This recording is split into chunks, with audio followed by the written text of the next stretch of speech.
All right, and we're live. Welcome to, what are we, episode 71 or 72 of the 72 of the 72 Tattoo of the Collective. Tattoo? 71, 71, 74. 71. We're in the 70s. We're in the 70s. I thought it was Thanks 80. for joining us. So today we have one of my collectors, Justine, with us. And Justine is covered in a lot of super cool work. And then her husband, Walt, has 0 tattoos. Zero. So I think today is going to be a super fun, casual discussion. And whenever Walt comes to any of Justine's appointments, he just has the best questions. Like, you know how sometimes people that have no tattoos ask, like, yeah, I'm coloring. That's what it is. Like, you know what I mean? Like, sometimes they're just like, yeah, that's how this works. But Walt's questions are like really good. Genuinely so, interested. yeah. Before we went live, I was talking to Jess a little bit ago, and she was like, "Oh, like Brian, Derb's collector, who he's doing like a whole upper body suit on, but he had 0 tattoos." Is that the Japanese one that he's working on? Yep, that's his first tattoo, but it's like a whole upper body suit. So I think when Walt jumps in, he's gonna do something like crazy and impressive. So I just keep telling him to be patient. Nice. But so Justine and I have known each other for like all of our adult lives, I think. Yeah. We worked 15 years. Yeah, we worked like the retail machine, Mm-hmm. not specifically together, but very Very close close to each proximity other. of one another. Yeah. So let's talk a little bit about, I know you're pretty comfortable being candid about all of your like Oh, yeah. cover up experiences and Mhm. things like that. Yeah. You want to just kind of start telling your tattoo story?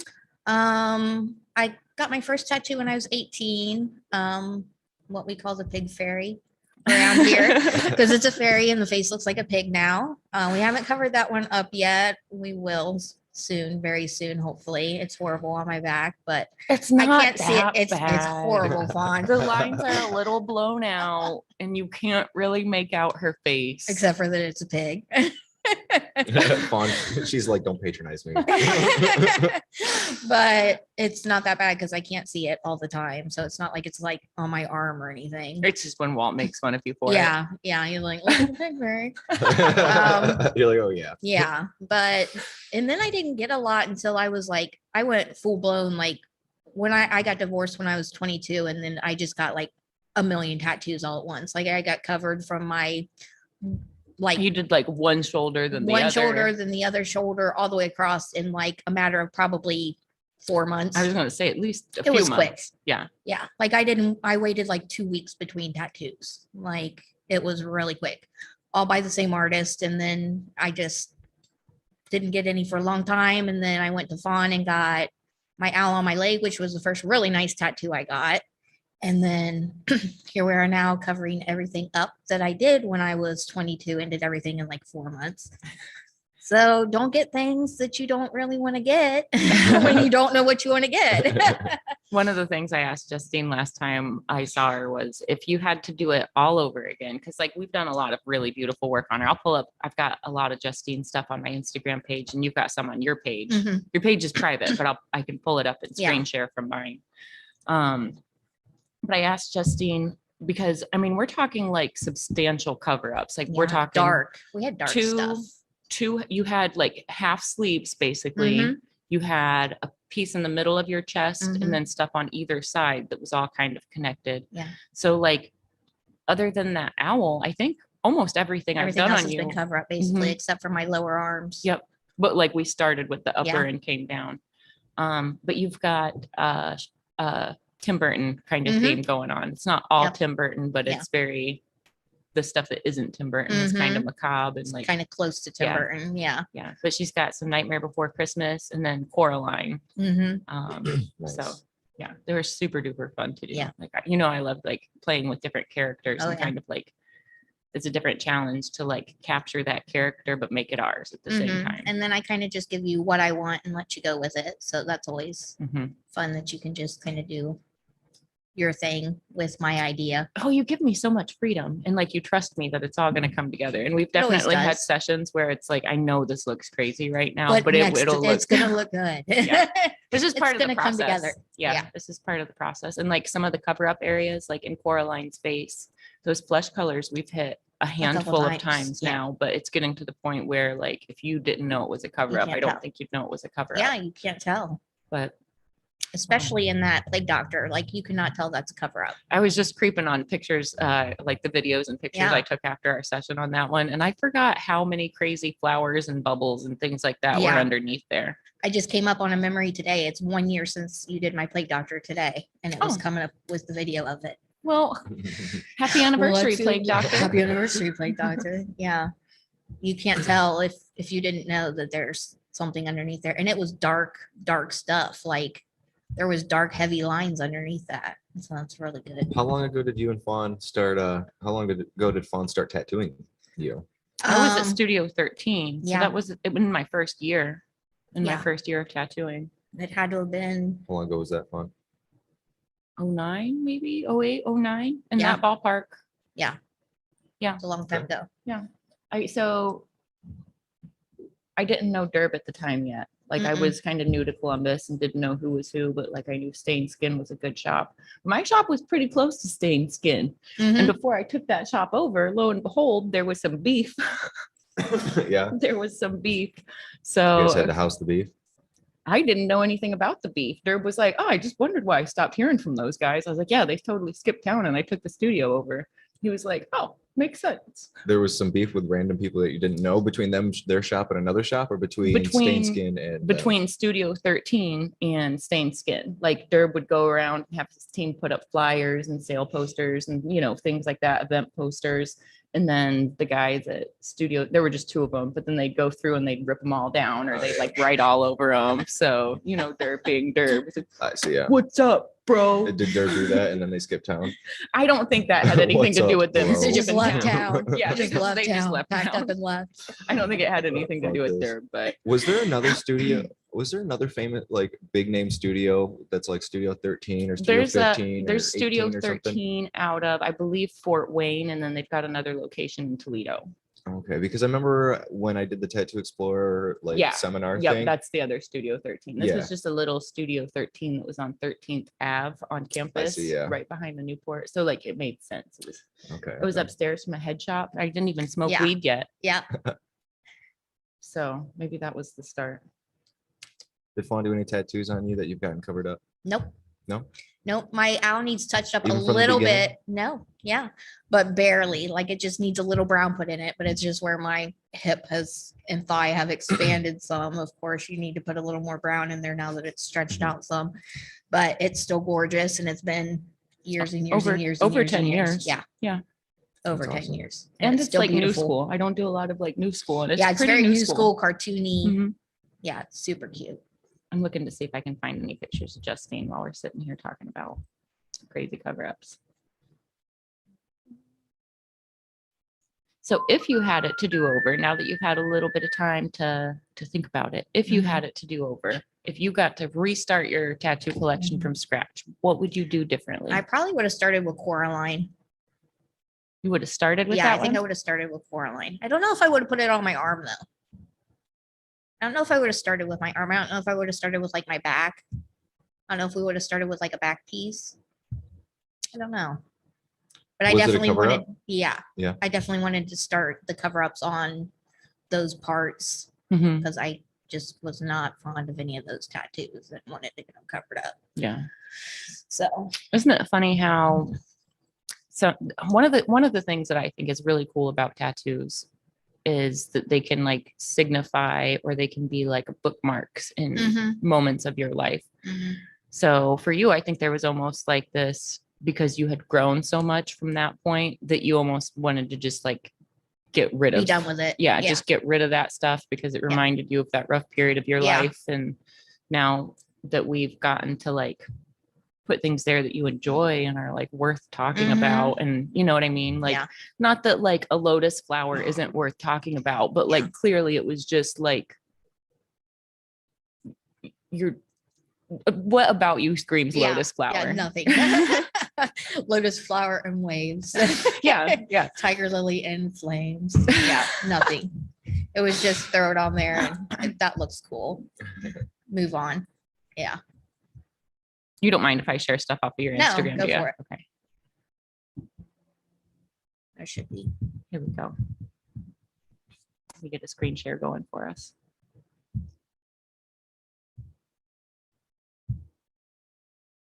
I feel like these microphones are picking up every time I like tap the Tap. here we go. Oh, actually, I wanted to do a portion of the share, a portion of the screen.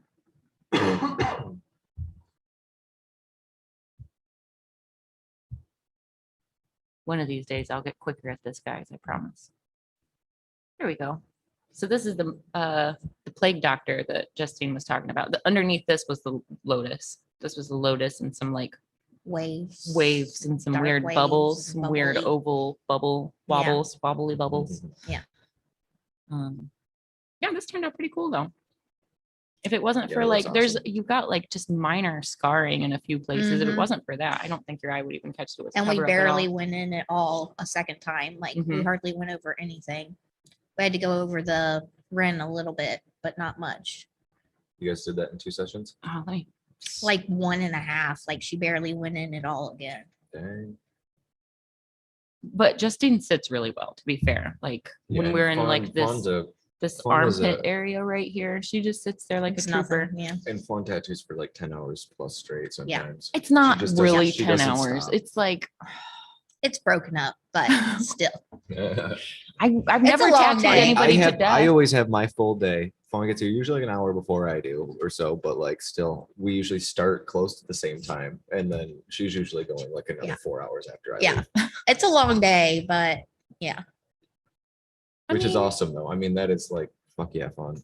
go for it. Yeah. I just like once the evening My body comes and I starts get in breaking down that at 5 hours. and I get in that zone, it just like it doesn't matter how long I've already been working, but once I get into those like evening like golden hours, it just happens, like whether I want it to or not. I can't stop it sometimes. Mhm. Yeah. And sometimes my clients will just be looking like roadkill and it's like, should we take a break? Oh yeah. I forgot. Yeah, Fawn. Yeah, we should yeah, have taken yeah, a we break should an have taken a hour and a break an half ago. Check in with Right. them every 4 hours. Yeah. How you feeling? They're dead.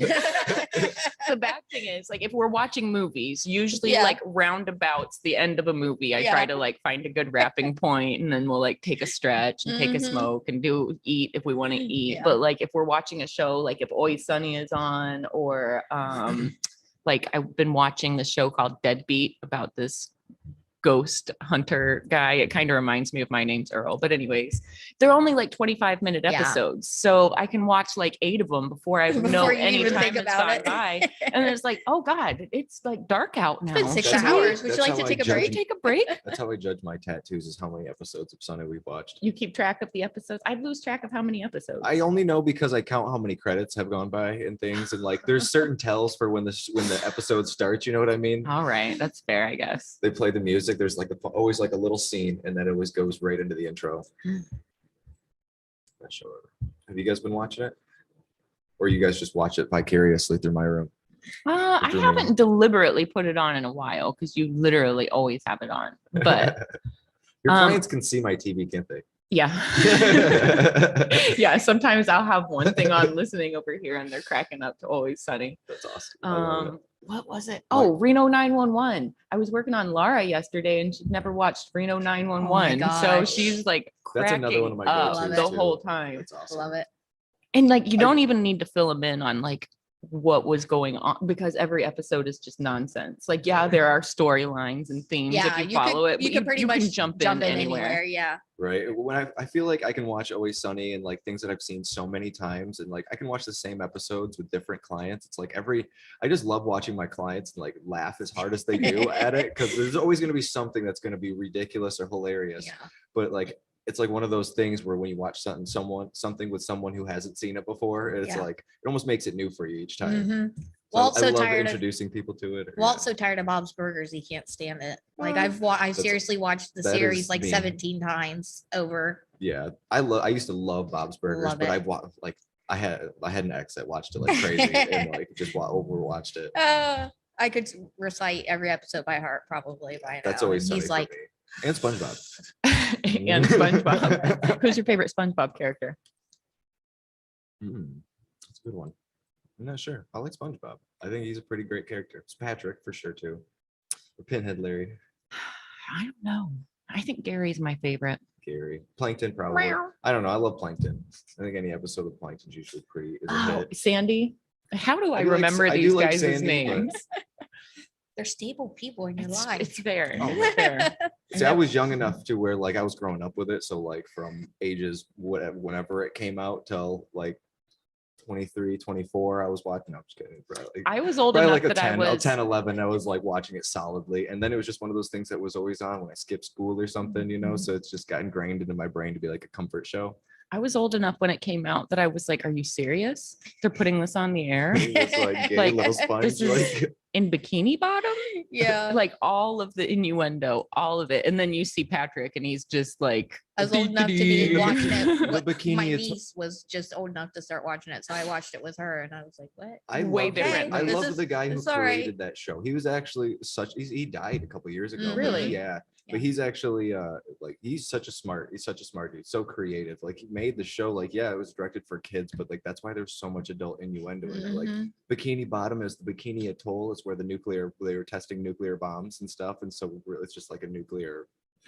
It's just Nuclear there's fallout. like all the theories that it's just like a everything's just all do you remember Ren and Stimpy? Yeah. At least that was on MTV. So Yeah. that was like, okay, that's raunchy, but okay. Ren and All Stimpy right. was like the craziest raunchy one. Yeah. Oh Ren and my Stimpy god! was I remember a great. couple episodes where there was like 10 to 20-second scenes of like them like Just bone and doggy style, like hardcore, like making like who's the catcher, who's the pitcher, who's the catcher, who's the pitcher, and they're Love Ren literally and like Stimpy. doggy style and with like a bat and like stuff like that. And I'm And like, then- seriously? and then along comes Cat Dog. Oh, I love Cat Dog too. I don't- Cat Dog. Cat Dog's my I like- thing. I Alone in like the Cat world is Dog. a little cat I got dog. my- But like Cat Ren and Dog Stimpy, Lanyard. that was like a pornographic semi like Mhm. while still being a kid show. I never caught it when I was a kid, and then I watched one episode. The first episode I watched, that was the episode. It's the the pitcher and the catcher episode. Look it up if you've never seen it. Try and guess who's the catcher and who's the pitcher. That's what they're trying to figure out the whole episode, and it's all a sexual innuendo Oh my gosh. for the sexual power struggles. I just loved all the the parodies of the old cartoons. Mhm. I like It's different. Rocco's Modern Classic. Life. Rocco's Modern Life Life was is a my good one. stuff. Did They you came see out the with a new? new Did you season see the of it, new? yeah. Yeah. A movie, a season or movie, I don't know. It was but a I did. movie. Yeah, It I was a liked movie where they come back after like 20 years. Mhm. I thought it was going to be cheesy, Yeah. but it was It was good. nostalgic, and it was like, Yeah. this brings me right back. I love it. Animaniacs, they came out with new seasons Mhm. for that too, which are they weren't that bad because they're just so like they're made by Steven Spielberg, so they're so like relevant to everything going Mhm. on, and then all of its characters from different things, and like Mhm. just I don't know.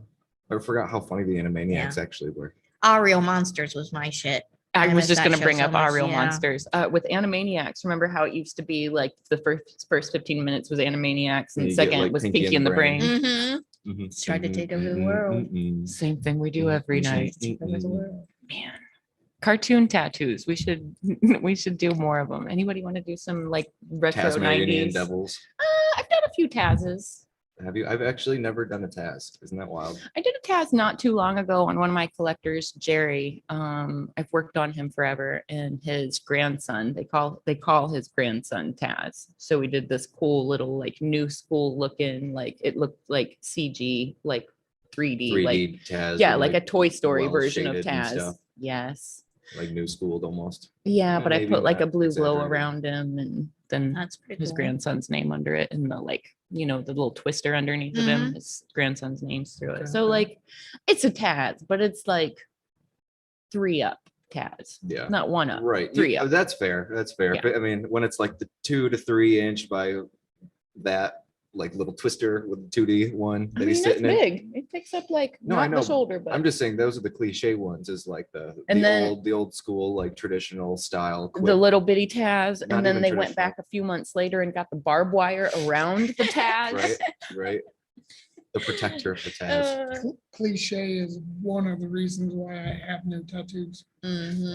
It's a good thing to keep in mind. Like it's one thing to get a tattoo that's punny and like, Mhm. but if you know it going in, like if you know this is going to be outdated Right. in 5 Yeah. years and you still love it that much, okay. Go for And it. that's, Right. I feel like a lot of small tattoos and stuff can be like fairly trendy like that. I feel like it's when you're in it for the art and you're like, I know this is like a piece of art and an artist I want to work with them, like get an awesome piece of art. I feel like those things like transcend beyond like being a cliche because they're so original to the artist and the artist is putting so much into it. But then you get a lot of smaller ones that like say like the Taz's, like tons of people get a Taz. If you choose to get a tattoo that tons of people have, like you can expect that eventually to become more of a cliche and stuff. So when you're Mhm. choosing the same things other people have or regurgitating the same ideas and stuff, that's I feel like So back when I first started tattooing, back in the tattoo party days, this girl was like, I'd like a Betty Boop. So like as I'm like, you know how I'd like draw everything with my like blue pencil and I Mhm. get it already. I'm like going boop boop be doop. And I'm like, and she's like, why do you keep doing that? like, have you ever even watched Watched her? Betty Boop? She had never seen it. She didn't even know it was a Aw. cartoon. She just thought it was a Aw. style of pinup that people got tattooed a lot. Oh, And she wow. just wanted the Betty Boop pinup, but didn't know it was a whole cartoon. So when she wasn't like thinking my boop boop be doop as I'm like drawing and erasing was cute, it was like, hold up. Wait a minute. I don't think this is, This isn't I right don't for think you. you know what you're getting. Yeah. What was It's the same what was her thing. attitude? Did she want to learn more about it, or was she the kind of person that was like, I didn't know that, it doesn't matter, I just like the I just design. like the picture. She ended up changing her mind and getting something else when I was like, you know, this is like an old timey like cartoon. Like this is like a cartoon, not just like this This is weird something- pinup that people okay. keep getting tattooed. Like this Yeah. is a like Full know, on like, character. Popeye. Right, Yeah. everyone's gonna make this noise when they see yeah. you now. Yeah. Everyone's gonna be like Betty Boop. Everyone's gonna boop you. Yeah. Like, it's gonna Yeah, get boop, boopy doo. But yeah, she ended up getting, you know what we did? We ended up doing another pinup, but we ended up finding like a Gil Elfgren pinup where she was like, I just wanted a pinup girl. It's like, so for the same amount of time and money, I can give you like a nicer pinup Yeah. that like you understand what it is. Yeah. Another conundrum is like when people ask for sugar skulls and I want to be like, are you Catholic? hmm Is this for your heritage? Yeah. Like, oh, you're Irish and want a sugar skull. Okay. Let's do it. All right. right. Fuck You culture. don't know anything about the Day of the Dead? Oh, Right that's on. what you want. I Right just on. like the design. That means more to me than what all that means. Fuck Good culture. call. Fuck Good, tradition. good call. Good call. Right on. I mean, I'm not gonna say I'm not gonna do it, but I do you do that? Have you had those moments where you've got to like slow down and be like, do you understand what I'm putting on you? Like, should we have this talk before I put this on you? I feel like I've had a lot of those definitely in the past. Not in the Mhm. past few years, with my career being more like drawn to what I'm drawing now, where it's not as like things and things like that, where I'm like, are you sure we should go this direction? I Or feel like where it's like something where I'm like, I wouldn't get tattooed on myself. Like when I was doing tattoos, I wouldn't get on myself, Yeah. type of thing. You know, I was getting that a lot more. I don't know. I do every once in a while, I think, get people that are a little harder to deal with. And I'm like, it's just I don't know if this is going to work out like the way you want to work out. I'm going to have to tell you, we're going to have to redesign, we're going to have to rethink, what your ideas are, because the cover up that you want to happen. So that was actually something that was relevant and top of my mind because that happened over this past week. Tell us your story, J Doggy. Well, this guy wanted, he's super willing to do whatever, but also just kind of ambitious with what he wanted. Mhm. But first he came in with, I had talked about this story before, because he came in, he was a friend of a client who's a good client, but he's got a bunch of pieces that are different than my style, but I did have a lot of fun doing them. There was like one like Athena portraits, kind of like Mhm. Greek god thing, like Cerberus and Mhm. some cool feathery stuff. And so that was all really fun. But he had someone that came in recommended by him. That guy came in, was telling me all about the other client and stuff, and like came in with this idea to do like this big dark skull thing with all this other stuff going on. Not all this other stuff, but it was kind of dark, almost like Dante style, like Mhm. a lot of Like evil. chiaroscuro, or however you say it. Curious girl. Yeah. Yeah. Um, You said it type of right. stuff. Yeah, Yeah, good chiaroscuro. job. But he came in, and then he he didn't say anything about it being a cover up, and then it ends up being a very large cover up over. He wants a large cover up over top of this big thing, and yeah, and so and then after that, so I thought we wanted to do it with the design that he had in mind, or that he came to me with, sent over the job form. I'm like, cool, this is gonna be an awesome piece. And then he's like, it's kind of, I hate being too specific because he might hear this, but it's all good. We got to a good conclusion with this whole entire thing. But then he wanted what was my train of thought? Shoot. Oh yeah, you just wanted to cover. Yeah, you wanted to. Sorry, brains being slow Space today. out, Yep. space out, Jordan. He's being. I just got. Well, yeah, I'm being like too. I'm being so specific and stuff, but it doesn't matter. We wanted to do the cover up, but I didn't know it was a cover up, and then, but I was okay with it being a cover up at first because of what he wanted. There was so much black going to be involved, and then he's like, I don't really want it to be. So he's like, okay, I changed my idea though, like right off the bat. So came in with that idea. So you're already I had him prepared come- for one I had him idea to come in, talk it was- about one idea. And it was already an idea that was out of my. I wanted to do it because I wanted to do like, cool, I'm going to switch up my style this time, do a cool big dark piece. Like I'm into that stuff. I haven't done it in a while, down to get into it, but still out of kind of area of what I'm doing lately. And so, but I'm all excited. So I'm also don't want to like ruin the thunder of the moment and things like that. But then I had to. He instantly shows me another tattoo that is, it's like that if you just like added a bunch of water to it. You know, it's just so diluted down with like 5 or 6, 7 other like elements. It went from clock skull to clock skull, compass, hourglass, Arrangement roses, of items. multiple flowers if we can. Is that what we can call those and then tattoos? Is all like over- arrangement of Mhm. item tattoos? Yeah.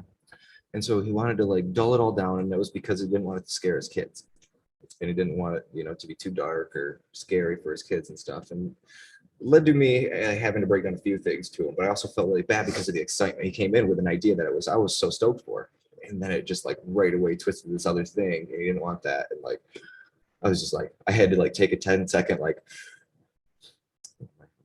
how do I explain this to him right now? But I was also like, I'm gonna be visibly kind of something about this just so he knows too that like I'm thinking that this isn't the way that we want to go. And then I Mhm. kind of break down. I'm like your kids could be scared of this for like a little while if they first off like they're gonna grow up and you're gonna have this tattoo forever, and Mhm. you're gonna get a tattoo that you're afraid your kids are gonna dislike, but in a couple years like you're not gonna care about that at all. That's never not even that, and then you're gonna have a tattoo that you knew was kind of dulled down because of that.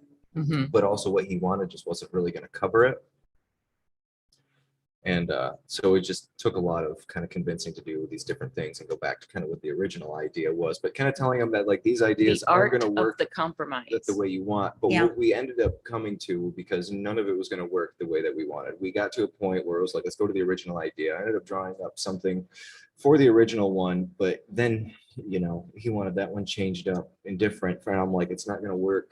We can't make this happen with this cover up. And like, he came in also asking, he's like, I'm willing to get removal too, you know, if we can do that, but I would really like to cover this if possible, so I don't gotta Mhm. wait so long. But I was kind of like, okay, I think we can make this happen. Mhm. So that's where we had to compromise on what this drawing was going to be and try to get to a good direction with it. And then after all of that, it turns out we're just going to have to get it removed. And he's got a session in already Nice. next week to Nice. get Okay. his started and removed. So Nice. now he's going to keep up with me and see how this process goes. No, But I think this is a good example of like how important compromise is when it comes to cover-ups. If you're talking a cover-up at all, already compromises need to be Mhm. made. And your Coraline piece is probably a really good example because I'm really, really happy with that whole upper half sleeve. However, if that wasn't a cover-up and if we started from scratch, Coraline would take up the whole upper shoulder Mhm. and the background would just be these Wouldn't little have been pops as of much. color Yep. behind her, where we actually had to use that tunnel of like All pink that and purple and blue and blue and- purple Mhm. as the cover-up area and put Coraline strategically Mhm. where the cover-up would be least invasive. Yep. And you know what I mean? Like, Mhm. I'm proud of it. I love it. Anybody else that looks at it probably doesn't even know that it's a cover-up. Mhm. But that's the compromise that we had to make Mhm. for that result. You Yep. know what I mean? Like if I had it my way, her face would be the size of the ball of your shoulder. Mhm. But it's just the compromise. Yeah. yeah. And honestly, like that's I don't know. We still, with all that, are going to end up creating an awesome piece because I'm so stoked that Mhm. he's going to go through what it takes to either do the removal and all that. Not that every cover up has to be removed, but I mean, like we came to the compromise that was going to work the best, and I'm really happy that he was open Mhm. to being willing to take the steps that it's going to take to get the best piece, and also like not having to compromise too much, because the compromises we would have had to make would have been a lot more detrimental to the piece that we were trying Yeah. to create. Like it But- just would have really.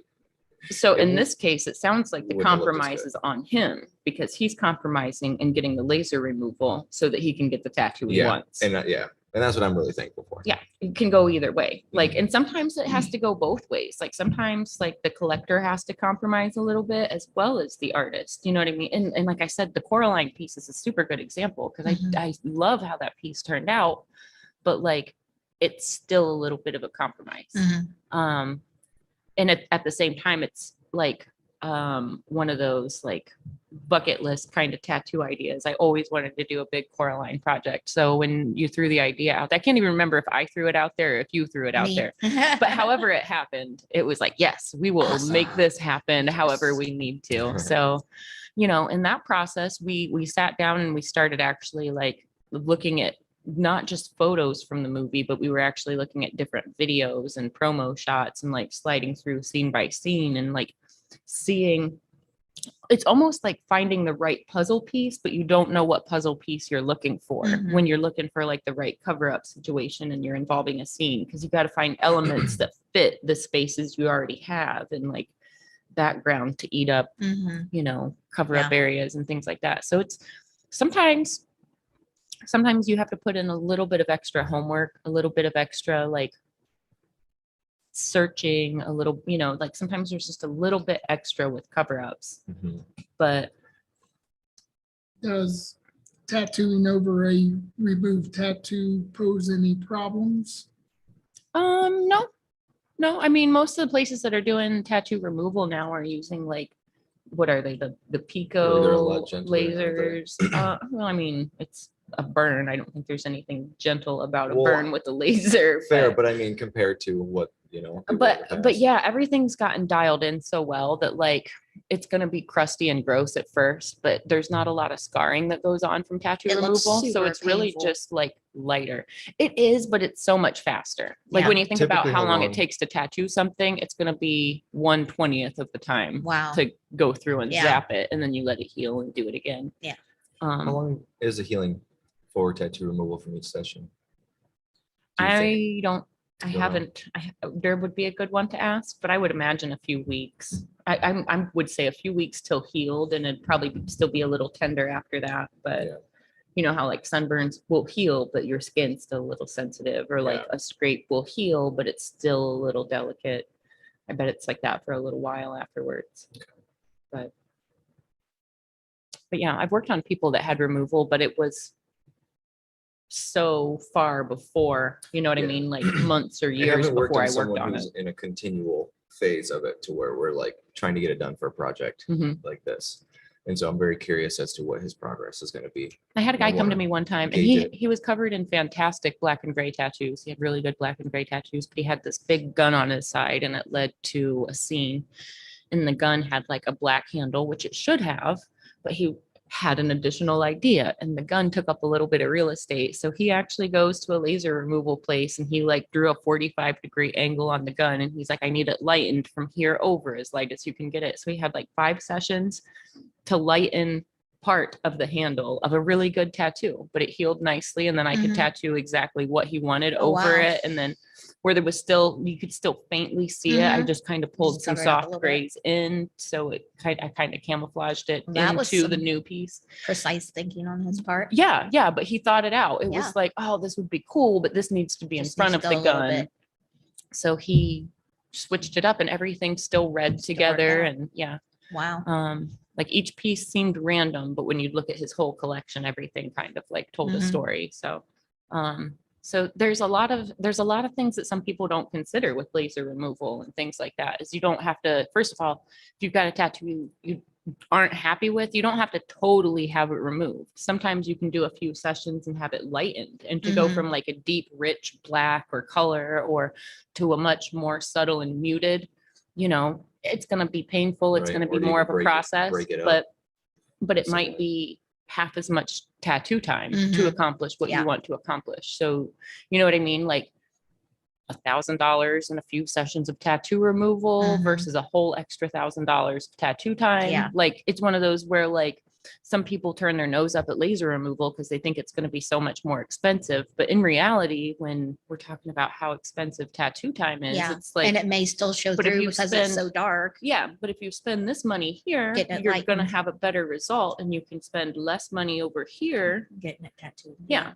Yeah. Right. So that's sometimes the tricky I thing to do explain to people. Always advise, I want to get to know more to know how the skins.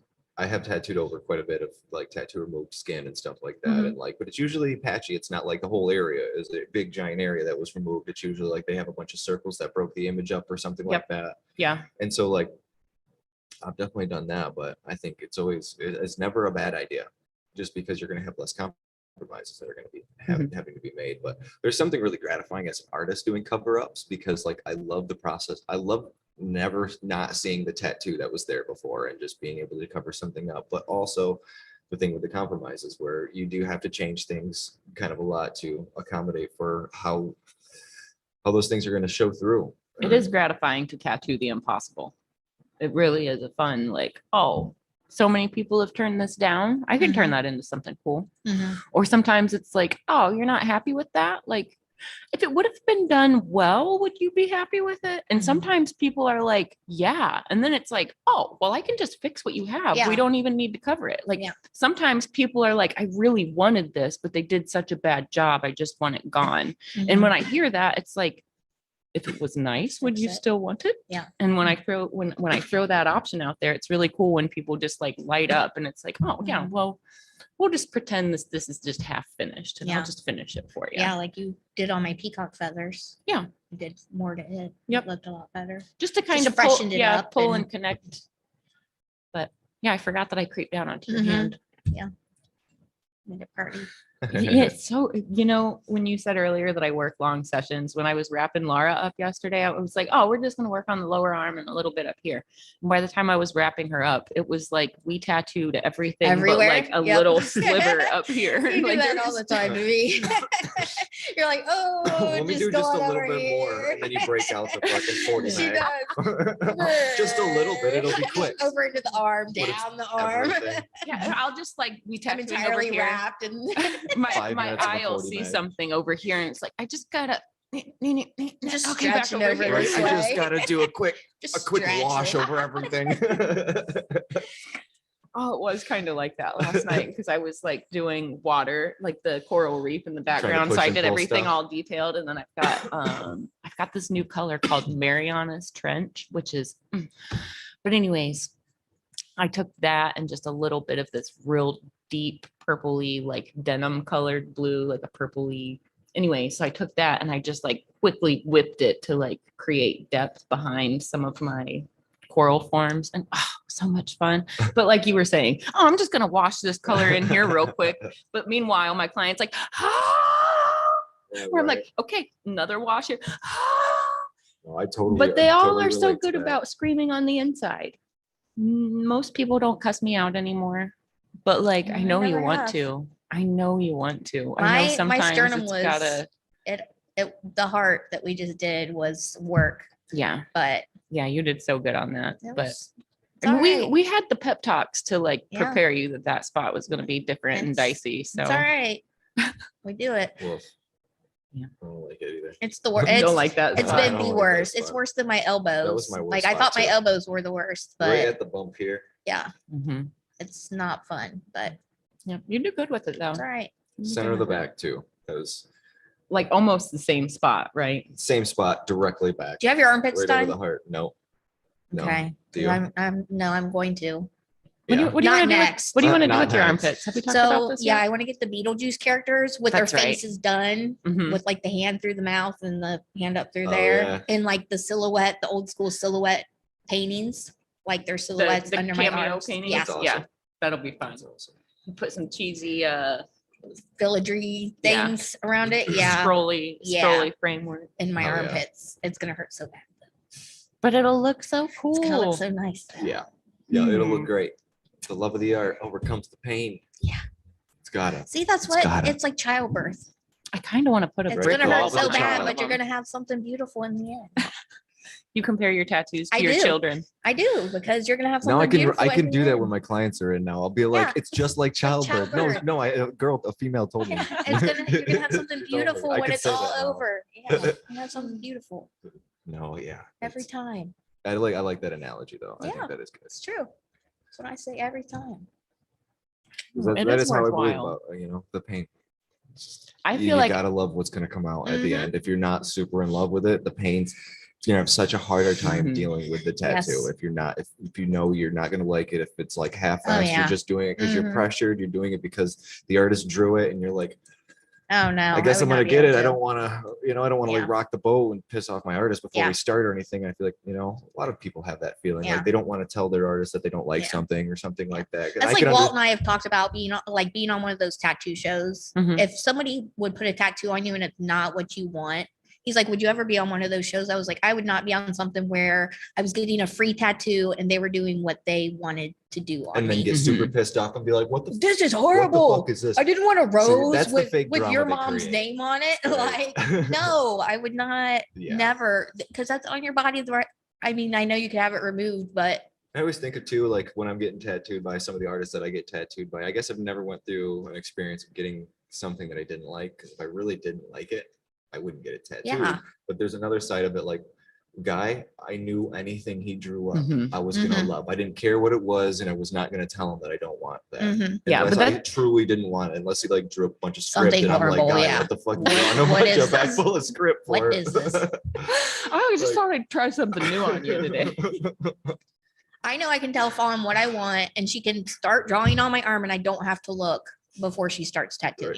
I I know that because I know it's going to be what I said I wanted, and she's going to add whatever that's going to make it flow and look nice with what I already have. Because it's basically everything we've done lately Yeah. is cover up. Yeah, And you it does can't it does tell. make it easier when we know each other. Mhm. And sometimes it's one of those things like where even if we didn't know each other before I tattooed you, like through the years, you get to know your tattoo artist so well, and your artist gets to know you so well that like, I do encourage people to collect work from different artists and, like collect, like, Right. Just you because know. you love one artist and you However- think they are like the best, and Yeah. you're like, no, I'm gonna stick to my artist. Like that's awesome, and we definitely appreciate that. But I also, don't miss out on the amazing opportunities of getting tattooed Mhm. by other people. There's so many opportunities beyond tattooing that arise just from getting tattooed by other people. The Mhm. friendships you create, the things you do while you're Mhm. traveling, all those things equate to like coming back from an experience that will end up something that you wouldn't have imagined it would have Mhm. in the beginning, and you come back a better person. but like when you stick with one person, when you have one person do, or like I've collected from a lot of people, but I've collected the most from Adam. Like we just know things about one another. You know what I mean? Like we've nerded out about art so many times together, and you know what I mean? Like once you've spent so many hours, so many days with a person, you start to know each other really well. And then it becomes really easy to be like, I want this body part tattooed. I know you're going to do whatever you want. Like just Mhm. make it look rad. Yeah. That gets really easy when it's a tattooer or a tattoo artist that you've worked with multiple times. But when it's somebody that like, it's your first time getting worked on by this person and you're like, do Yeah. whatever you want. Right. I don't even know what you like about my Yeah. work. Like, Right. Right. do you like the weird shapes? Do you Yeah. like waterfalls? Do you like space? Like, I don't Mhm. even know what direction to think. You said do whatever. I don't even know what you Right. like. And see, the issue with that, those types of things are too, is when someone says that, especially newer people that don't really know you. It's one thing if you know each other, like you're saying, because then you know what to expect from each other. But also, like when a client that I'm just meeting says, just do your thing, do your style, it's like the way I see myself and the way I see my stuff can encompass a lot of things. And people who aren't me, they see me through Instagram, or they see me through Facebook. Mhm. They either see the things I'm posting, or they're seeing whatever thoughts and things that I put out there. And so they create an image of what the kind of work they think you do and stuff. And maybe that is what it is, but it's also the way that they see it. So they come in thinking that you are probably going to do that. If you say, do your thing, oh, you're going to you're going to create the thing that they have in their head from what they've seen before. Mhm. But in your head, you might want to do, you've been having this cool idea doing this fucking big ass bio dragon or something like Mhm. that. And they're thinking Blackwork Geo. Yeah. And I'm like, I just spent 20 hours drawing this cool fucking Yeah. dragon. No, you don't want this shit. But you want the Blackwork stuff. Well, that's where, like, Sometimes I those are the have to people always, that I have always say, to- I love doing this stuff, but I also love doing Mhm. this stuff. Just Mhm. give me like point and directions. Yeah. If you don't know exactly, like throw how out to a couple explain it. ideas, like point me in the right direction. Right, because it's also abstract. It's hard to always explain abstract things when someone's Mhm. trying to describe patterns and shapes and things to me. They Yeah. don't always know what to say, but like it can also lead to being on different pages because they say something and I see it differently and all Mhm. that. One of the things I always like to I always think about this, but I always like to remind other people to think about this when you are like consulting with a client, or whether somebody knows what they want or they don't know what they want.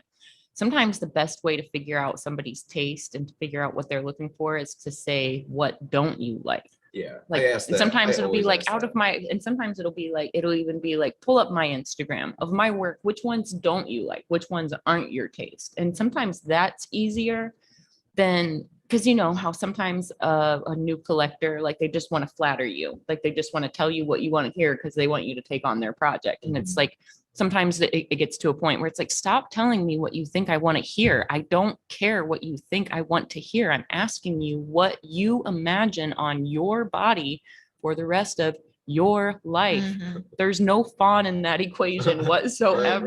right. What do you imagine on your body the rest of your life? There's no artist in Right. that And equation I'll whatsoever. take the rest of it. I will take that, warp it into what you want, but I cannot come up with your ideas for you. Mhm. Yep. I Like, can create the flow for it. I can do everything else outside of the idea part. yep. Even with all the freedom in the world, we need to have like a starting point. Like even on the on the sessions where, you know, you're like, do whatever, you know, where we did like that cityscape in behind the plague doctor, like, you know, for me, when I think about you, I always think macabre. Like you're kind of macabre, you're Mhm. kind of dark. And it's absolutely what I wanted. But It's my like- favorite part of the tattoo. But at the same time, you're so bright and bubbly. Mhm. So it's a funny thing to think like macabre and dark, but we also got to have like all of these elements of like bright daydream almost. Mhm. You know what I mean?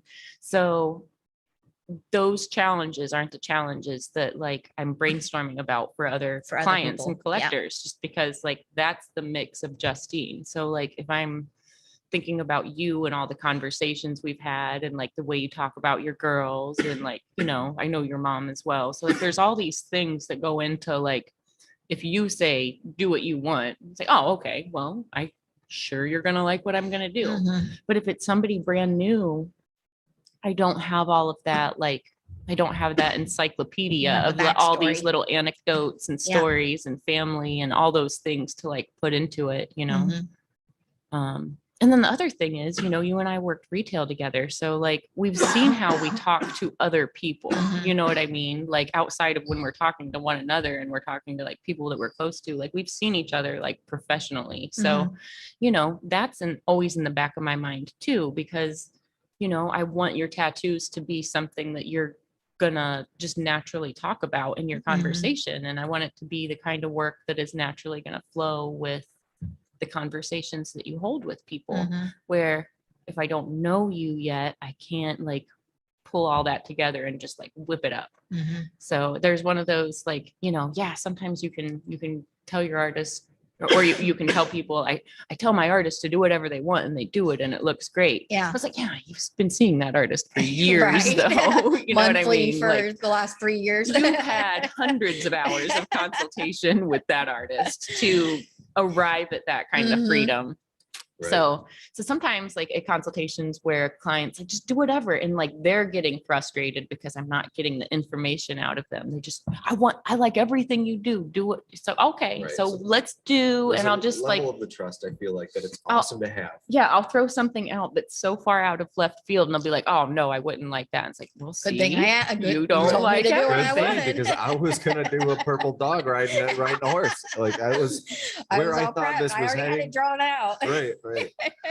I thought I was minor. I thought we were on the same level. Page. I thought you were planting that idea in me. Do you know what I haven't done ever? And somebody kind of was like brainstorming aloud while I was working on them. I was doing like some fantasy work on somebody, and they were like, I've always kind of wanted a never-ending story piece. And I was Love like, it. really? So then I start like spattering off, like, which Never-ending scene are we story. going to do? There you Are we go. going to do the rock fighter? And then I start like quoting these Falcor. big, strong. No, if I'm doing a Falcor. never-ending story piece, it's got to have like the whole story in it. Right. Or I'm going to have to Falcor's do a gotta be whole in it. bunch of them and just line Oh, these yeah. people up together. I went the witches. Do you remember the witches? The witches. Where they pull off their wigs. They have like the bumpy Oh, yeah, heads yeah, and they yeah. pull off their faces Yeah, and the- they have square toes. Yep. Love it. Yep. Every time I think of Never Ending Story, I think of the witches too for some reason. I think One- they came out around the same I time. haven't seen that movie. in One so of my long. very first tattoo ideas when I was a little kid, I was like, I want that as a tattoo. The Orin, the two snakes intertwined. Where would I even put it? I'm going to have to put it on my sporadolake somewhere. I got my Mhm. gummy berry juice bottle. That was my other first tattoo idea as a little kid. I love it. So I need the Orin somewhere. I love it. But who do I have do it? Where do I put it? What style is it going to be? I don't know. All Should good I have a luck questions. dragon too? So many So many possibilities. possibilities. A castle Is floating on a Falcor- piece of is earth in Falcor- space. I don't know. Is Falcor the dragon dog? Falcor's or the is dragon dog. It, Yep. yeah. Who's Atreyu? Is that the boy? The boy. Atreus the Yeah. boy. Artex is the horse. Artex the horse. That's still the worst scene ever when Artex drowning in the mud. Artex. And then it gets taken over by the sadness. Horrible. Oh man, we're having an incredibly nostalgic episode Yep. today. It is. Walt's like, you know what? Maybe I'm gonna get this never-ending And story. I know what I'm piece." getting. Falcor is a tramp stamp. Hey, the wife approves. Let's go get started. But like the what do they call it? The oracles, the Mhm. blue statues with Uh-huh. the laser beams what that would come be- out of the that'd be eyes. cool. That would be cool That to with- do. with him walking through. Have like a little silhouette. I of him would walking I through. would want a dark crystal tattoo. I want a dark crystal I'd get a- tattoo. I'd get a I love dark Skeksis. crystal. I'd get a Mhm. Skeksis. They're so dope. Any of that like, Or like the 80s and early being when they 90s come Jim together- Henson. When they come together at the end Mhm. and they're like the giant, weird, spiritual alien Yeah. things. They literally have chakras going up them. Mhm. Like, it's like On these fully enlightened Netflix, beings. my little picture is what is the witch's little thing's name? The fuzzy thing? No, that's not Fizzgig. It's the Fizzgig. I think yeah. it's Fizzgig. Yeah, Fizzgig. that's my little picture on Netflix. I was like, it's me when I wake up in the morning. Nice. I love Agra. That's such a good movie. I the love movie, Dark the movie Crystal. and the series that came out because the series was so true to the movie, Mhm. and it was made by was it was it made by? I think it was still a Jim Henson crew. I think it was. Yeah. and I think it was like Jim Henson's daughter and Mhm. stuff. We've got a big Stayed painting. true to We it. haven't hung it up yet. Big dark crystal painting. Nice. It's beautiful. Nice. Love dark crystal. Could do some labyrinth, too. Oh, I love labyrinth. The Walt hands, hates the labyrinth. helping hands. The helping hands, yeah, those are so creepy. And then the creepiest ones are the weird red monkey things. Those are pretty where creepy they with their heads pull come their off. heads and stuff. Yeah. That's my favorite scene. I love it so much. They pass their heads around in Yeah. the group. They're so Yeah. creepy. I'd They have to get just some creep the shit goblins. out. I'd have to get some goblins and the Goblin King. And there was The big owl. who was the big dude? Oh, what's Otho? his name? Ludo. Ludo. Ludo. I love Ludo. Yeah, Ludo. They go to the butthole forest or whatever. The stink grounds. The bog of eternal The bog of Yeah. eternal stench. Yep. I love Yeah. where she's trying to cross the bridge and he's like, you may not cross without my permission. And then she's May like, we have your permission? yes. I love that movie. The little worm. Mhm. He's the cutest. Yeah. Did you just say hello? He's the cutest. Oh man, I People feel like we English accent. definitely All the need 80s. some All the 80s. some nostalgic fantasy tattoos in my life. Not that I don't do enough fantasy tattoos, but let's do some nostalgia, late 80s, early 90s You know, go. it's cartoons. really funny. Like, here's some nostalgia breaker. Is so like we got.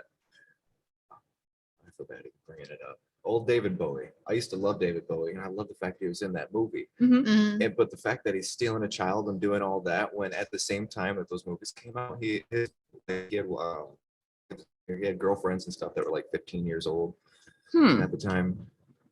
How old was he at the time? Like 40? Yeah, I think Yeah, it was something real, like yeah, that. 30, 40. After that stuff, but like I didn't even know. I was talking to people. Wow, that's I was To like, be fair, no, he was don't the ruin- Goblin I was King. like, He don't was the ruin villain. David Bowie for me. Yeah, he was the villain And though. you ruined David Bowie for me. David Bowie But he was ruined kinda for me ruined by it. watching that bulge in his pants the entire movie.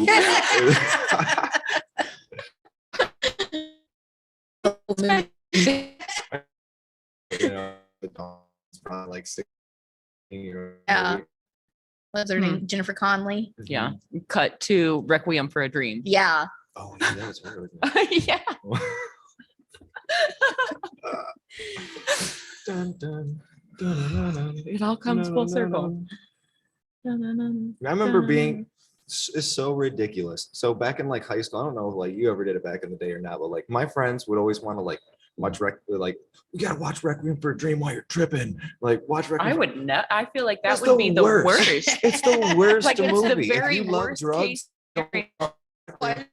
it's exactly. I think I was not the watching worst that trip movie while I ever. was tripping and stuff like that because I'm like, sweet, never doing heroin. Never doing okay, that. that's Look, what a methamphetamine bad and idea. Adderall does to you. You're like, I Amphetamines. use that to me, that movie is this is why you don't do drugs, kids. Like the worst case I scenario. remember them being like, no, dude, it's so intense. It's like, yeah, because this is how you probably feel on the inside. Yeah. Right. Man, Something too close to it that you're relating to. what not to do with your life. Yeah. That Basketball Diaries. Oh, that's another one. Jesus. I don't know. Basketball Basketball Diaries. Diaries not with know. Leonardo DiCaprio. I don't It's a think good so. one to watch. Low Leo. To watch it. Yeah. Oh, you know what I was thinking of? I was thinking the one with Denzel Washington. Oh, What's that one? Basketball Diaries is Leonardo DiCaprio. They're Mhm. all strung out on heroin. They used to be basketball players. Mhm. I think it's strung out on heroin. Yeah, I was thinking of a totally They different like end basketball up movie. homeless and Yep, they're Denzel's kids. like fresh It's out really of good. prison, rebuilding his life, and his son's a. What is the Yeah. name of that movie? it's a good one. It's another basketball movie. Too much, no. Another basketball movie about redemption. That's good. Yeah. This one's not about redemption. It doesn't have a good ending. No, Oh, well, no, it doesn't. I show it in treatment. This is why you don't do drugs. you see this? See, this can happen to you. You're not the exception. No. Oh man, do you want to talk about some of your drug counseling stuff? I bet you've seen some doozies of tattoos in there. Oh my. Only God can judge me. Only God can I think judge that's me. the one Walt needs to get. Only God can judge me. But spelled incorrectly. Yes. Like or baby two girl Ds, with maybe. two B's or with three B's.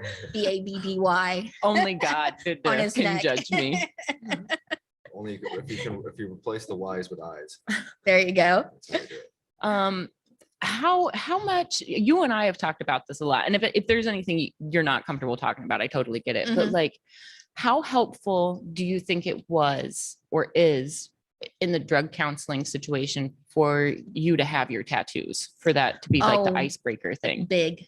It's big, especially with kids or Mhm. younger people in their late teens, early 20s. Like, if you go in, so I'm a drug and alcohol counselor. If you go into a counselor and they're dressed in a suit versus A going lot into more someone intimidating. who's dressed in blue jeans and a polo with tattoos on their arms, who are you going to want to talk to more? Like as a teenager or early 20s on drugs.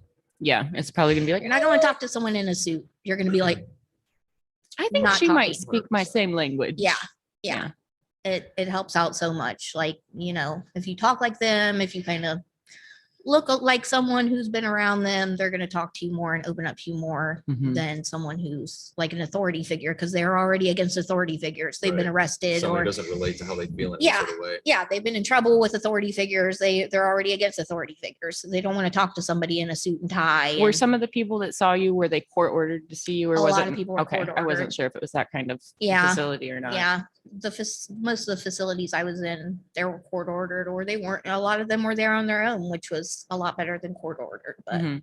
It's probably a lot easier to get people to cooperate when they're there on their own oh yeah, accord. when they're there on their own, it's a lot better because you can't force someone to get clean as Yeah. much as you can try. And if they're there because they hate it. you Yeah, know? if they're not ready, then they're not ready. You can lead a horse to water, but you can't make it drink. Yeah.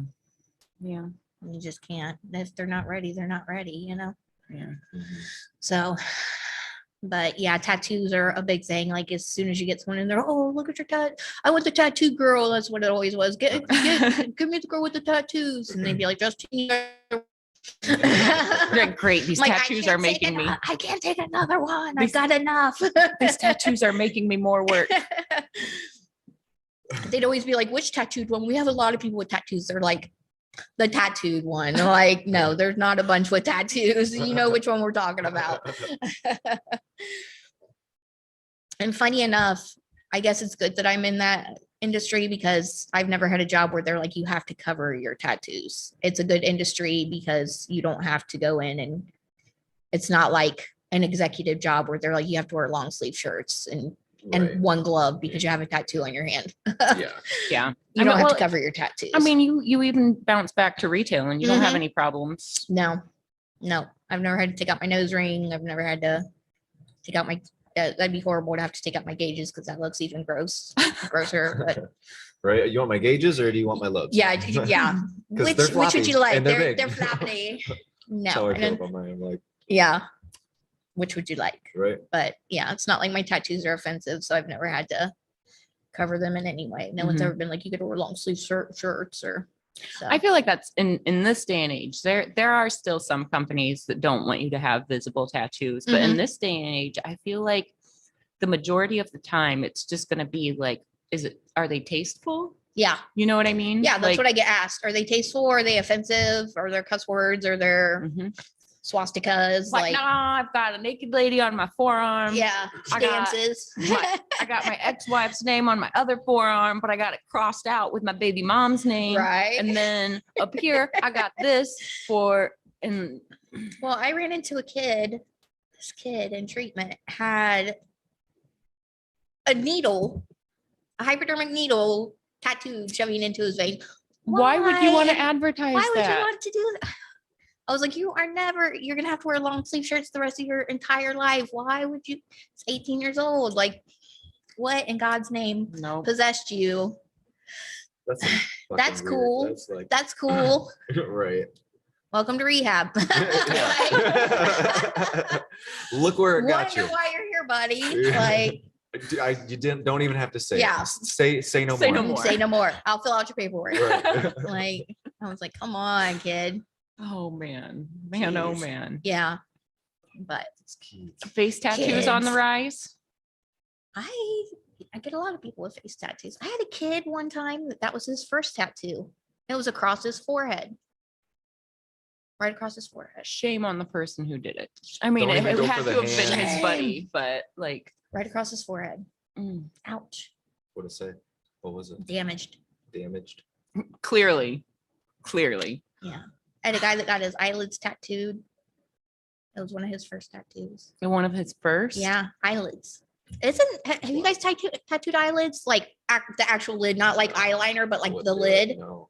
Wouldn't that be scary? Like getting the needle too close to the eyeball, going through it. You know, there are just some I feel tattoos that I dangerous. feel like I'll just trauma, leave even them if it to other doesn't go- people. Even if it doesn't go through the trauma to the eyeball, could be like because you got the needles going back and forth Yeah. like that to such a sensitive organ. Yeah. I feel like the trauma you'd have to like put your finger through and Yeah. hold your finger behind Yeah, the but eyelid tattoo so it over didn't- top of that. yeah. So it tightens and stuff. You don't want to like Yeah. firm it over your eye and do it. Yeah, because we watched on one of the tattoo shows, they mean, had to unless you got tattoo the that right in eyelids, hand. and one of the guys was like, I'm not even comfortable with this. Like, I've never tattooed eyelids, and I'm afraid I'm gonna go through the eye and like or go through the lid and like you got the whatever the code is for like disorderly conduct for cops for an arresting officer. I was like, oh my God, you are a So class listen act. to this. So my brother, do you know my brother David? Yes. Okay, so he's a nerd. He's highly intelligent, like keeps himself busy. He's a homebody, great guy, great dad. He has 187, like 6.5, 7 inches, like in graffiti style letters down the side of his leg. It's like, David, you are Is the it like biggest. zip code or something? That is the police Or- code for murder. Police code for murder. Yeah, we've got a 187 here. That is so he's got 187 down his leg. It's like, and Hard he as got fuck. it. He got it when he was like 14. So Oh it's like, my oh man, you gosh. really are an undercover I gangster. love I had it. no idea. Love it.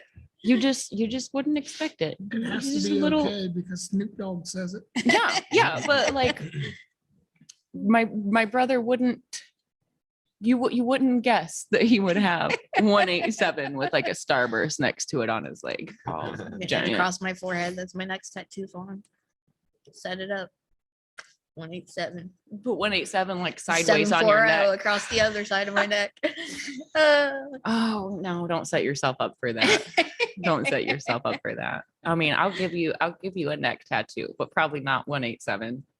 I really want my throat tattoo, but Walt's not gonna let me. We're He's already like- having the big debate on the other hand, because I want the candle tattoos Mhm. with the headless horseman we've talked about with the candle tattoos, and he's not Maybe going Walt with just- the hand tattoo. Maybe Walt just wants to get his throat tattooed first. I think he should. First tattoo. Bam. What do you think they do? Do you think I could put a fake tattoo on you that was believable enough that they'd believe you got tattooed at work? I think you should get a dinosaur above your tar pit. Have you seen that Bob's Burgers where Tina gets a temporary dinosaur tattoo on her, on her lower back?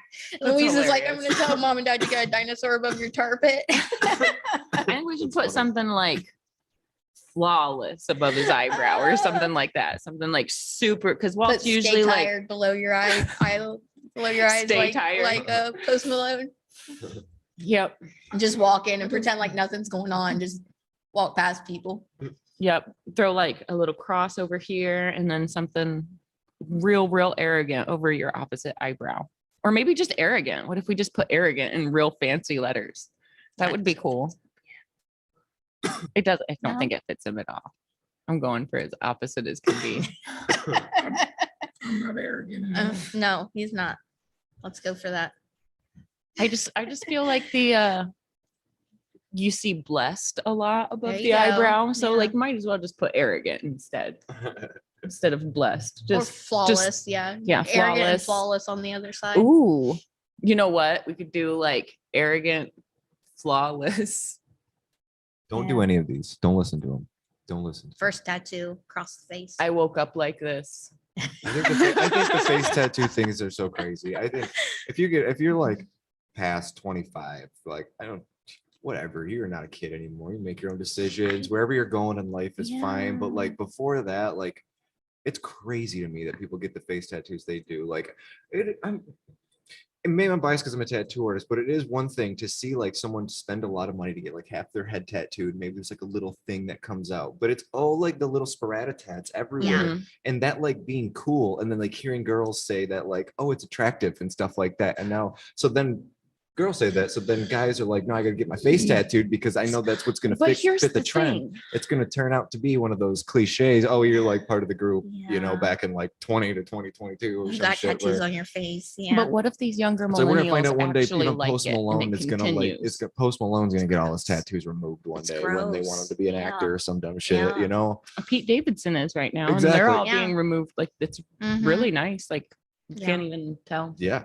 But it also goes to show that, I mean, even someone who's, I feel like if it you're might change not what they want. in like if you are not like a tattoo artist, it's probably not a good idea to tattoo your face because you have no idea where you're going in life and if that's going to be I think doing it to change how you something look. acceptable. Right.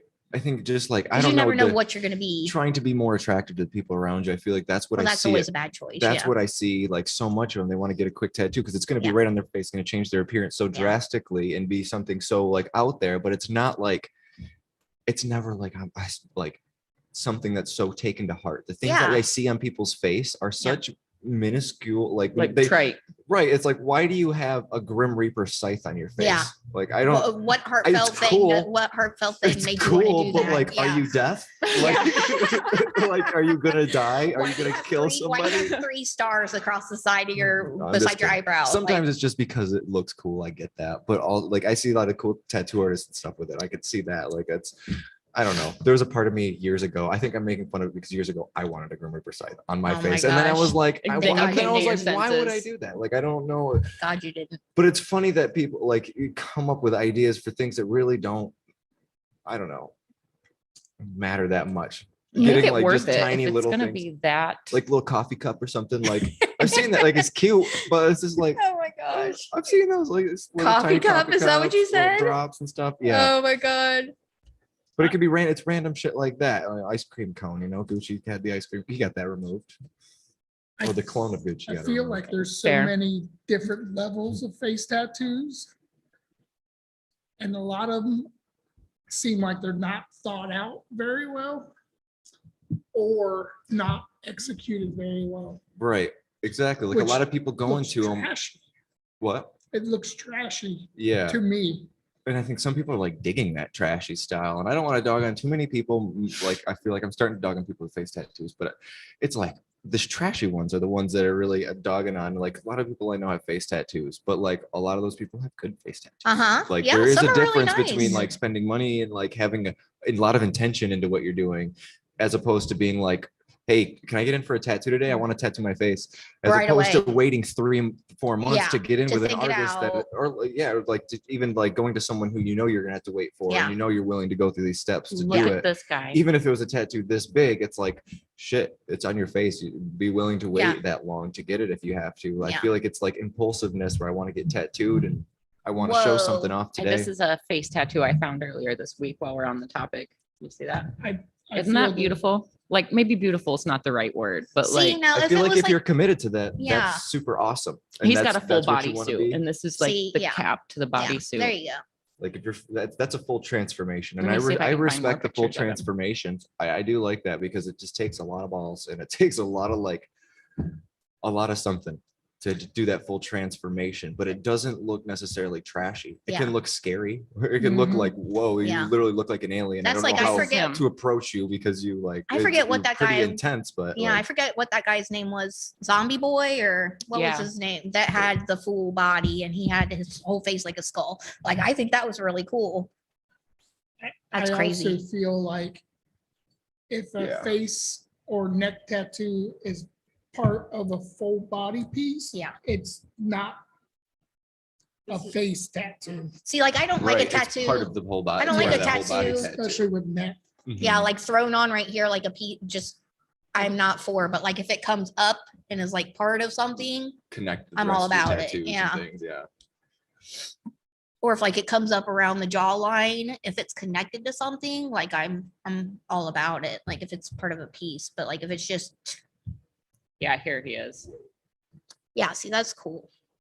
I think I'm gonna get like 1533, or no, I think it was 1830, 1733, when my ancestors came over on the boat There you Good go. idea, Yeah. There you Jordan. go. across my forehead. There, across your forehead. Established. Just go for it. Yeah. There you This go. who we're looking at right now. This is Tristan Weigelt. I watched a guy the other day get all of his tattoos on his entire body. He had a full body suit, got all of his upper body tattoos and his face tattoos covered in makeup and all of his piercings taken out, and went and saw his dad, and his dad like about had a heart attack. Like he about dropped dead on the spot. Like this guy was covered in tattoos and you could not see his skin looked a funny color because it was all cover up makeup. Oh, So he Matt. looked like a peach, like he was a peach. But like his dad was like, he about shit himself. It was crazy, but That's so it was funny. crazy. He had piercings everywhere, like across the bridge of his nose and everything. Those were all out. And his dad was like, I hadn't seen him like that in like 15 years Yeah. or something. Daddy, I've changed now. Yeah, it was crazy. His dad was like, you look kind of weird. Go put it all back on. Yeah. Like, as much as I thought I would like that's what he this, it said. He doesn't was look like, as right. much as I thought I'd like you without all this stuff, it looks real. Yeah, go put it back on. It's funny, you know how like uppity my mom is. She has said, as much as I think it's unusual, she'll use whatever words she uses, but as much as she thinks it's unusual that like I'm so tattooed and I'm getting so covered, Mm-hmm. she's like, I can't imagine you without it now. Mm-hmm.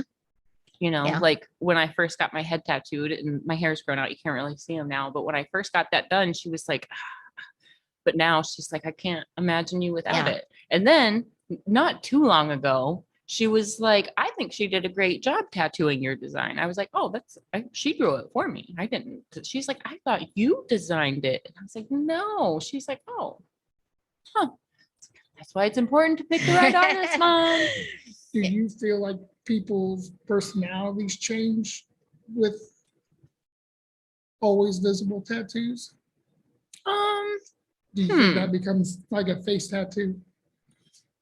Maybe some of the people getting face tattoos are hiding behind their tattoos, but let me run another direction with the answer to that question. I feel like one of the privileges of being a tattooer is we have the ability to make somebody else feel better about themselves, whether it's covering up a tattoo, whether it's covering up a scar, or whether it's just giving somebody something on their body that people are looking at rather than like feeling like they're being scrutinized. Like, I think getting tattooed, I think the spiritual growth that happens makes people more confident and strong. But I also think that like just simply taking control of your body and putting what you want on it, I think that is empowering to people. Right. Like, You're I don't, truly investing in yourself. yeah, as I well. didn't look at it like that before I started getting a lot of tattoos and before I started doing all of these really large tattoos. But over the years, like, people definitely become stronger and more confident. And like, it's going to sound weird to say, but I think just overall, like, better people, like more grown people through the process of collecting tattoos. And that may be what they're getting, or it may just be like sitting and forcing yourself to go through the pain and going through the commitment and going through the healing process. Like, all of those things kind of like change you and shape you and like make you, like I keep saying, more confident and stronger, but also more patient. So there's like a lot of, like, do you A lot of, like, agree? mental- Do you I agree feel that like there's a lot mental, of, spiritual growth that Yeah. happens because of it. I Yeah. feel like that right there is kind of what, like, I would agree that I don't know, visible, yes, because when they're visible, there's like the confidence of like knowing that, maybe you're more attractive or something like that. So that can change your confidence levels. There's the whole process of what you were just saying and going through the entire experience that make you a stronger person and more confident because you're looking different, but also inside that what you just went through and how much you went through for something that you really want and you've taken control and all that. But I feel like then there's the other side of it where like you get visible tattoos just because you want to look good. And like, I don't know, sometimes even the experience can be even worse for you because you don't want to go through the pain. You want the look, and because you weren't ready you're for getting it. hand tattoos Yeah. and face tattoos and stuff. And like it's more ego driven where you just want to look better. You're probably not even investing in that good of tattoos in the first place too. So like it's all, I want to look better and I want to look better. I know I look better now. I look cool. I fit this vision of But what I want to like, look like, as opposed to like I have Here's these the- art pieces. here's in the this, funny I'm going on conundrum. this journey. Like, even if you start with that motivation or like a lack of a good motivation, by making the commitment and sitting there and going through the pain, you get those accidental blessings. Like, you might have wanted I want to get tatted so I can be tatted.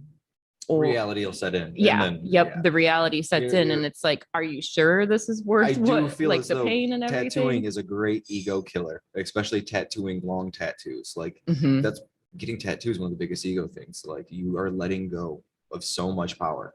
You are giving the other person so much power and so much trust, and you have no choice. Even when you hate it and you're going through so much pain, all you can do is let go. You have no other choice but to let go of any feeling that you feel about it, because it just has to keep happening. Mhm. And so I feel like It's like the only way It's- for out me, of the it's like forest an is ego through battle. it. You can't turn around because you've already started it. anything that kills your ego for a little while, it's not too bad for you. You Yeah. don't want your ego to die, but if it kills it for a little bit. Yeah, it is. You're using Humbling. ego killing, but humbling is the word that I use. I feel like that is, Like, I more feel like I'm suited. an incredibly strong person. I feel like I can tolerate quite a bit. I feel like, like my pain tolerance is there. I feel like I've got a lot of patience, but like, when you get tattooed all day long and at the end of it, you are just exhausted and you're hurting everywhere. And like, there, our buddy Tony just walked I love in. Tony. I'm so happy to see you. But there's not another feeling quite like that, other than like an athlete that's run a race. Like, when you run and you've done the thing, and then at the end of the race or the end of the event, you literally collapse because you don't have anything left. Like, you've literally put everything into surviving.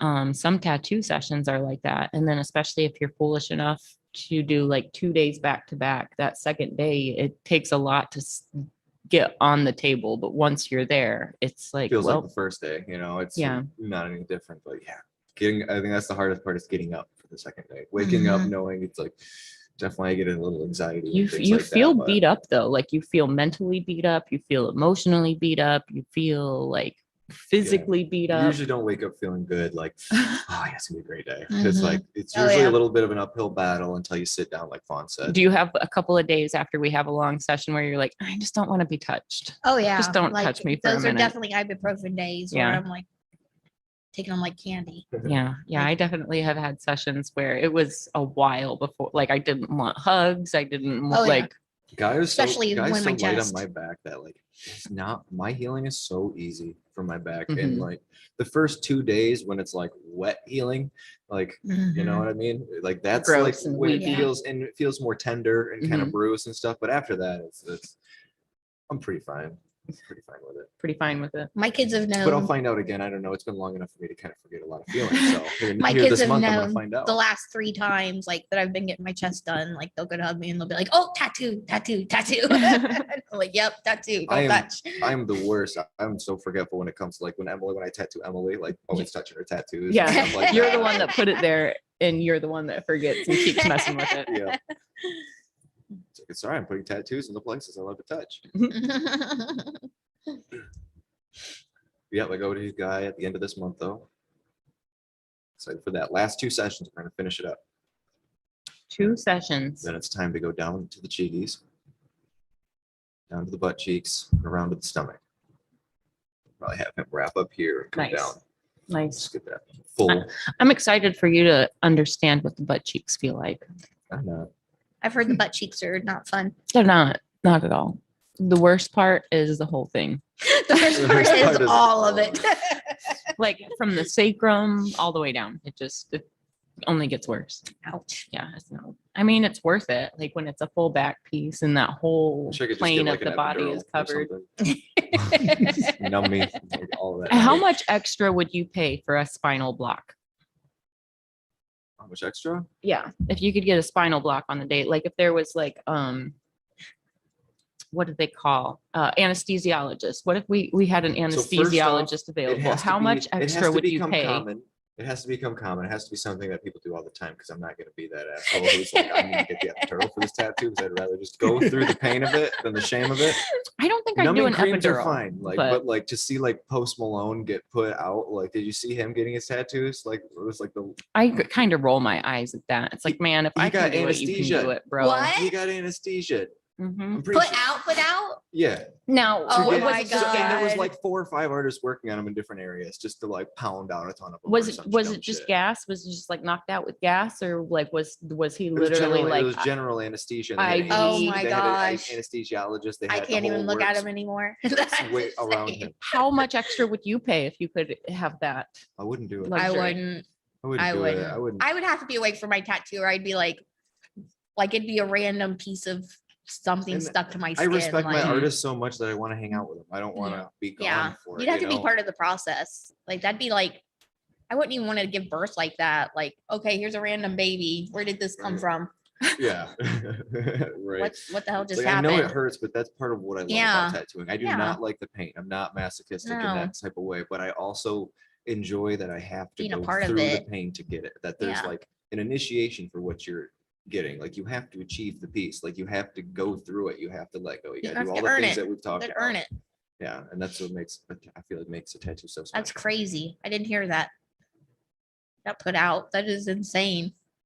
What? I can't wrap my head around it. He got put to sleep. Oh, I can't wrap my head around it. It's like so mind-boggling to me. I've The never pic- heard that. the whole Just seems picture- like, the hold whole on, we gotta picture go looks back. I'm absolutely- done. Wait a minute. Wait a minute. Oh man. That's insane.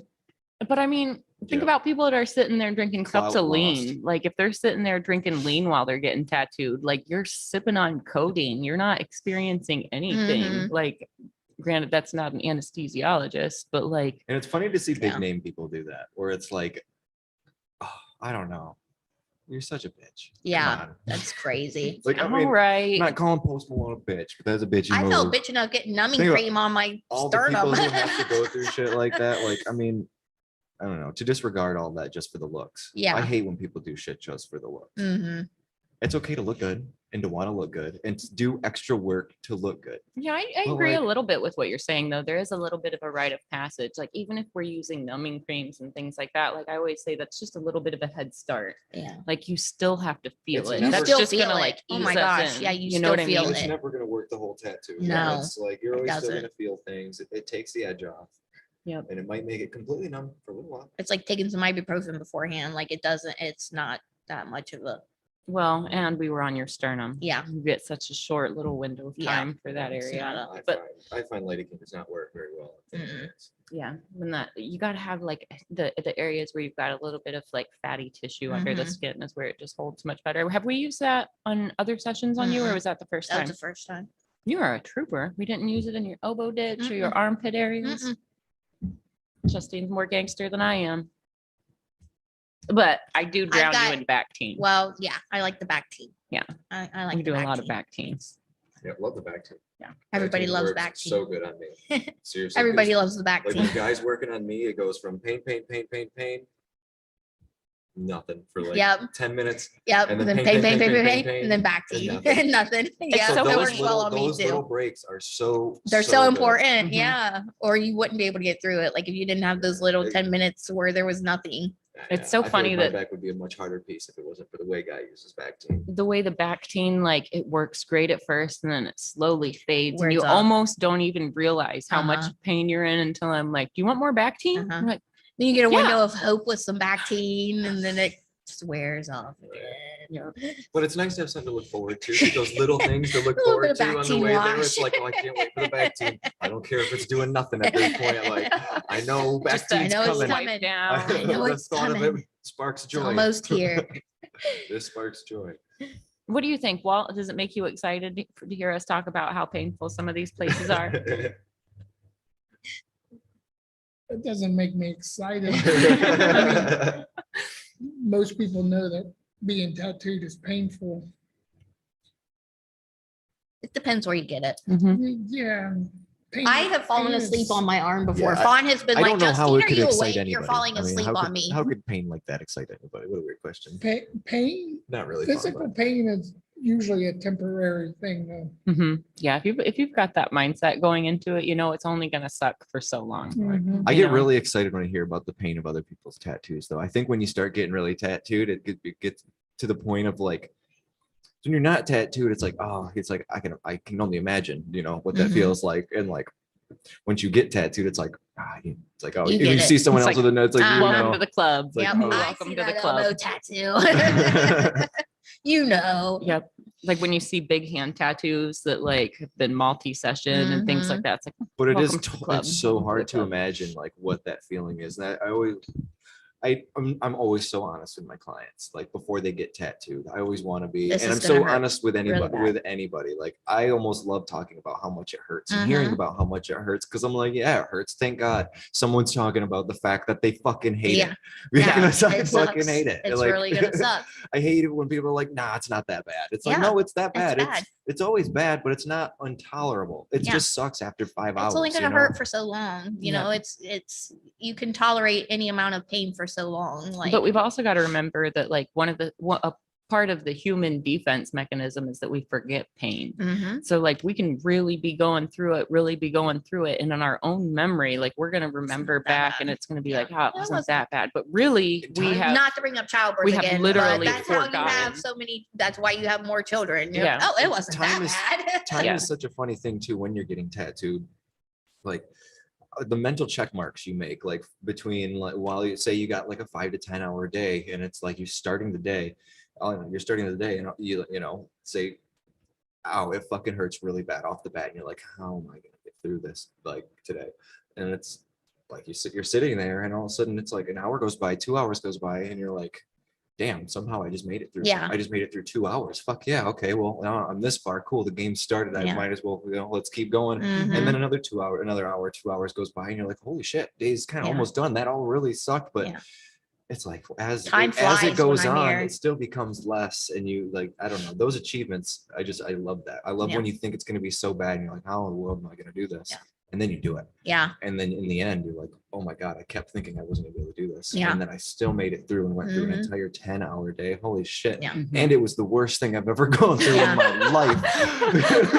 We come down and it's dark outside, and I'm like, how did it get dark outside? Like, what the hell? Yeah. Tell us then- how you really feel, Jordan. so like, Worst thing ever. right. So then at the same time, it's like you got that feeling of like, damn, okay, I can make it through anything. Mm-hmm. Because that was as bad as I could have imagined it being. Mm-hmm. And And not all that's- tattoos will be the worst thing that's ever happened in Yeah. your life, but two Some are 10-hour really days bad. on your back. Yeah. Like I definitely go through times where I'm like, I can't imagine how I'm gonna get through tomorrow. Yeah. Like even I had tears coming down a little bit at the end of my first Mhm. day. Yeah. The first day working on my back, it was just all spinal cord the entire day. Yeah. And like at the Oh my end, God. I wasn't crying because I'm like, oh, it hurts so bad. It was like I felt more broken down than I've ever felt. I felt like this destroyed, like ego killer, like humbling to my own soul, humbling to pain, humbling to life, humbling to Guy, It's humbling so to the funny. experience. I feel like I just like I am nothing right now. Like I am at the lowest point, not depressing wise, but like I am like I couldn't be in more pain. I couldn't like I don't know. I'm like at my wits end of how much I can take emotionally and mentally, like Physically, all of it. obviously. and Yeah. like so I just like it was almost a tear of joy though, because like it felt really heart opening. Like it felt like holy shit, it's like I Yeah. achieved the tear, Yeah. you know, not like I'm crying Yeah. because the pain. I'm like, holy shit, there was something in me that needed Yeah. to be broken. Yeah. Mhm. And it broke it. And I honestly felt like I felt like that was really cleansing, Mhm. super cleansing to just like fucking heart chakra opening or Yeah. something. Like, damn, you've been beating on the center of my back Yeah. all day. It fucking, oh yeah, it broke it open. Yeah. Yeah, it's- Sometimes it's the best thing you can hear when Fawn's like, okay, I think we're at a good stopping point. And I'm like, oh my God, yes. Yeah. but at the same time, you probably would have just like toughed it out for I another would've, 3 hours. I would have been like, okay, let's keep going. Right. When she's like, okay, we're just gonna stretch. I would have been like, let's go stretch and go back at it. As an artist, I think it's funny how much like I kind of feel guilty when I'm like, you know, like I don't feel guilty, but at the same time, like if a client, you know, wants to hang out in the room when we're on break and stuff, I'll give them the option like, hey, you can hang out here, you can come down and take a break for a little while, might smoke, I'm gonna probably get you some food, but I'm probably gonna take like 20-minute, half-hour break. And part of me, like especially when they don't come down, feel a little bit guilty.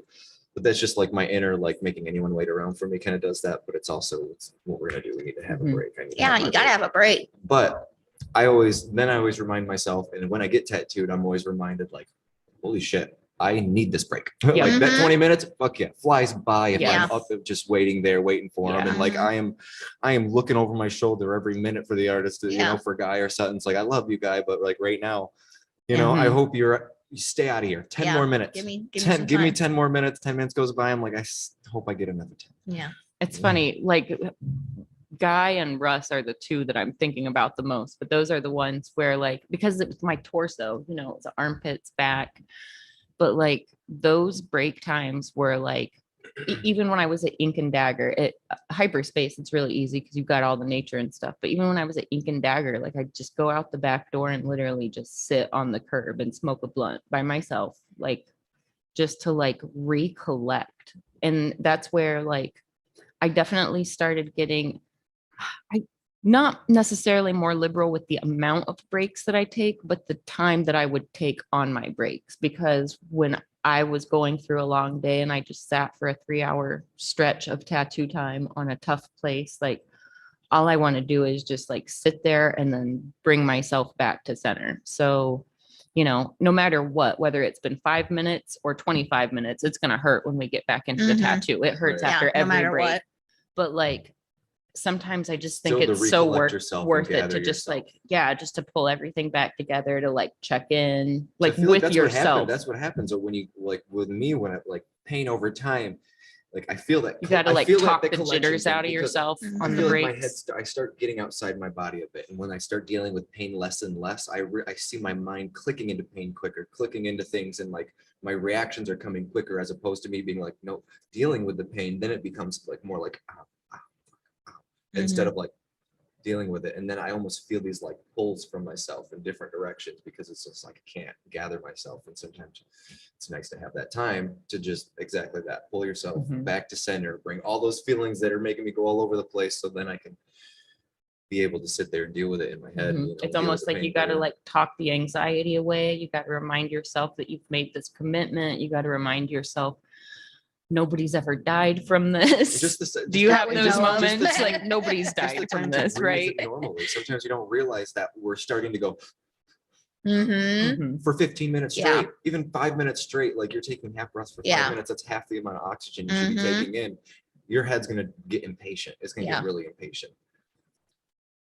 Yeah. And just taking that time to just come back to center, even just breathing, being Yeah. able to breathe right again for a minute and getting oxygen back, getting everything back.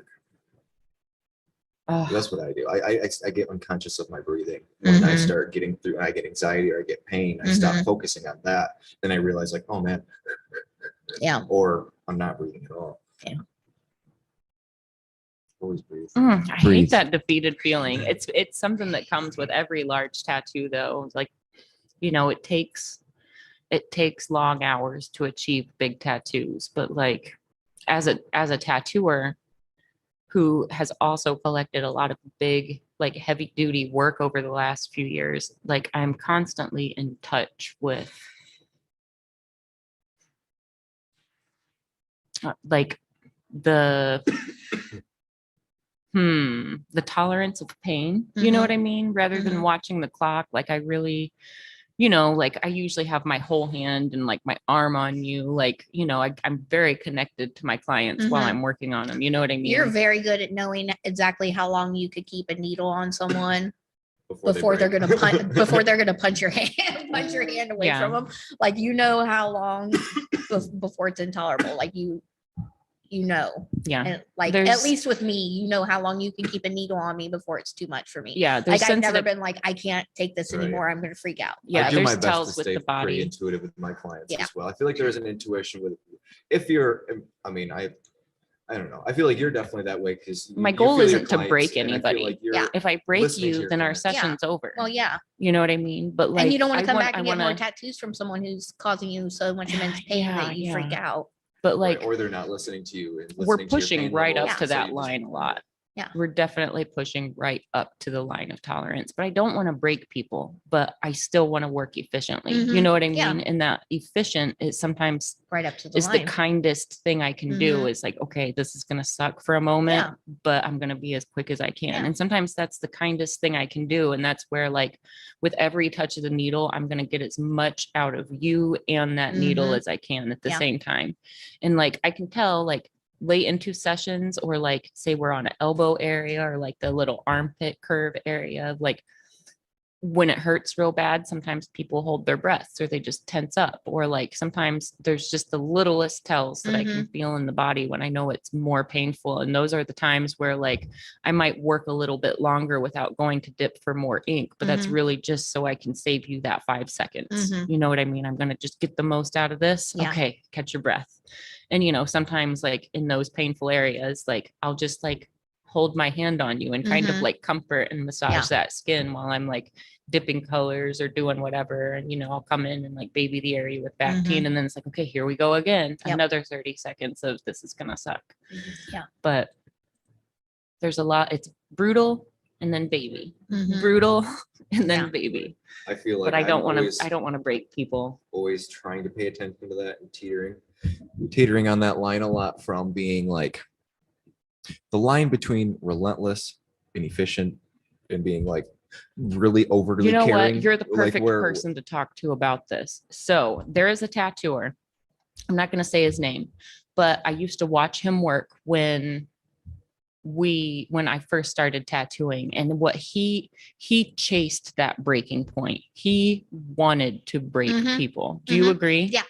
Like he wanted to see Absolutely. how much somebody would sit through and then push them further. And then once Absolutely. they broke, he'd hold them down and keep tattooing them Absolutely. broken Oh yeah. while they're like squirming and Mhm. writhing and past the point. Like he traumatized people He tattooed over a sunburn on me once, like a severe sunburn. and probably just held you And I down and cried. made you do it. Right. Yeah. Oh, I can't That's imagine. rough. But I watched him work he was working on a guy's sternum one time, and I was just watching him. He like had his arm across the guy's chest, like not on his throat, but like at the collarbone Mhm. level. And he's literally holding him against the wall with that and then tattooing with his other hand. Yeah.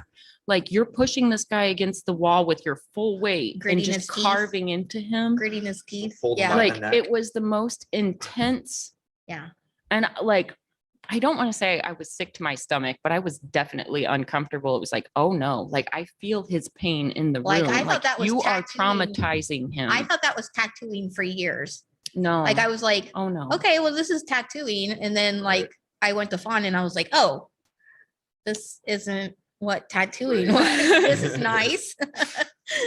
I mean, Yeah. it Honestly, when I still first sucks, started but it doesn't have tattooing, I to suck almost It that doesn't have to bad. be someone sitting on your lap, holding you down, gritting their teeth. Right.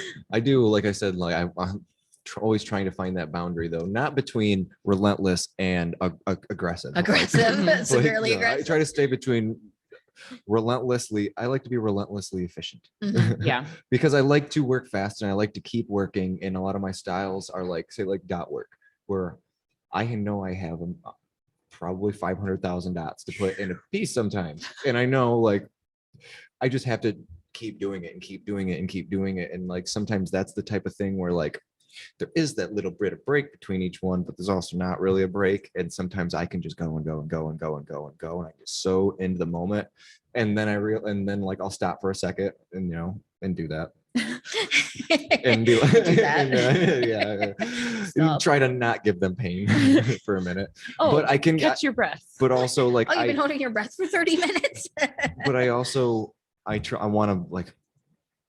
want to get the tattoo done as quick as I can Mhm. without being too fast, like so I want to do it right That's such a and get funny it all thing. in there, but I also want to be very fast. I want to be efficient. I don't like being overly caring. I've spent so much time being like overly tender to people and like feeling their feelings and stuff and Mhm. like paying attention to their face and their grimaces and stuff Mhm. until I've realized like I can tattoo so much better when I'm not staring at when Yeah. I'm not like Mhm. paying attention to it all. Like I pay attention to people's breathing a lot. I think Mhm. that's one thing. I think that's because the natural movements of people's body, like I can Yeah. sense that and feel like Mhm. Probably the You're moving most shit around. important thing for you is in the beginning, be like, hey, you need to tell me if you're uncomfortable, super uncomfortable at any point. yeah, Like holler at me and be like, right. And people this do. I is feel like causing me a they're lot of pain Mhm. right now. Can we Mhm. take a moment? Like, right. And people are always really good about that. Yeah. I'm never ignorant of it. I'm gonna put But- put my nose to the grindstone and get this done. You just holler at me if something Right. Yeah. doesn't feel right.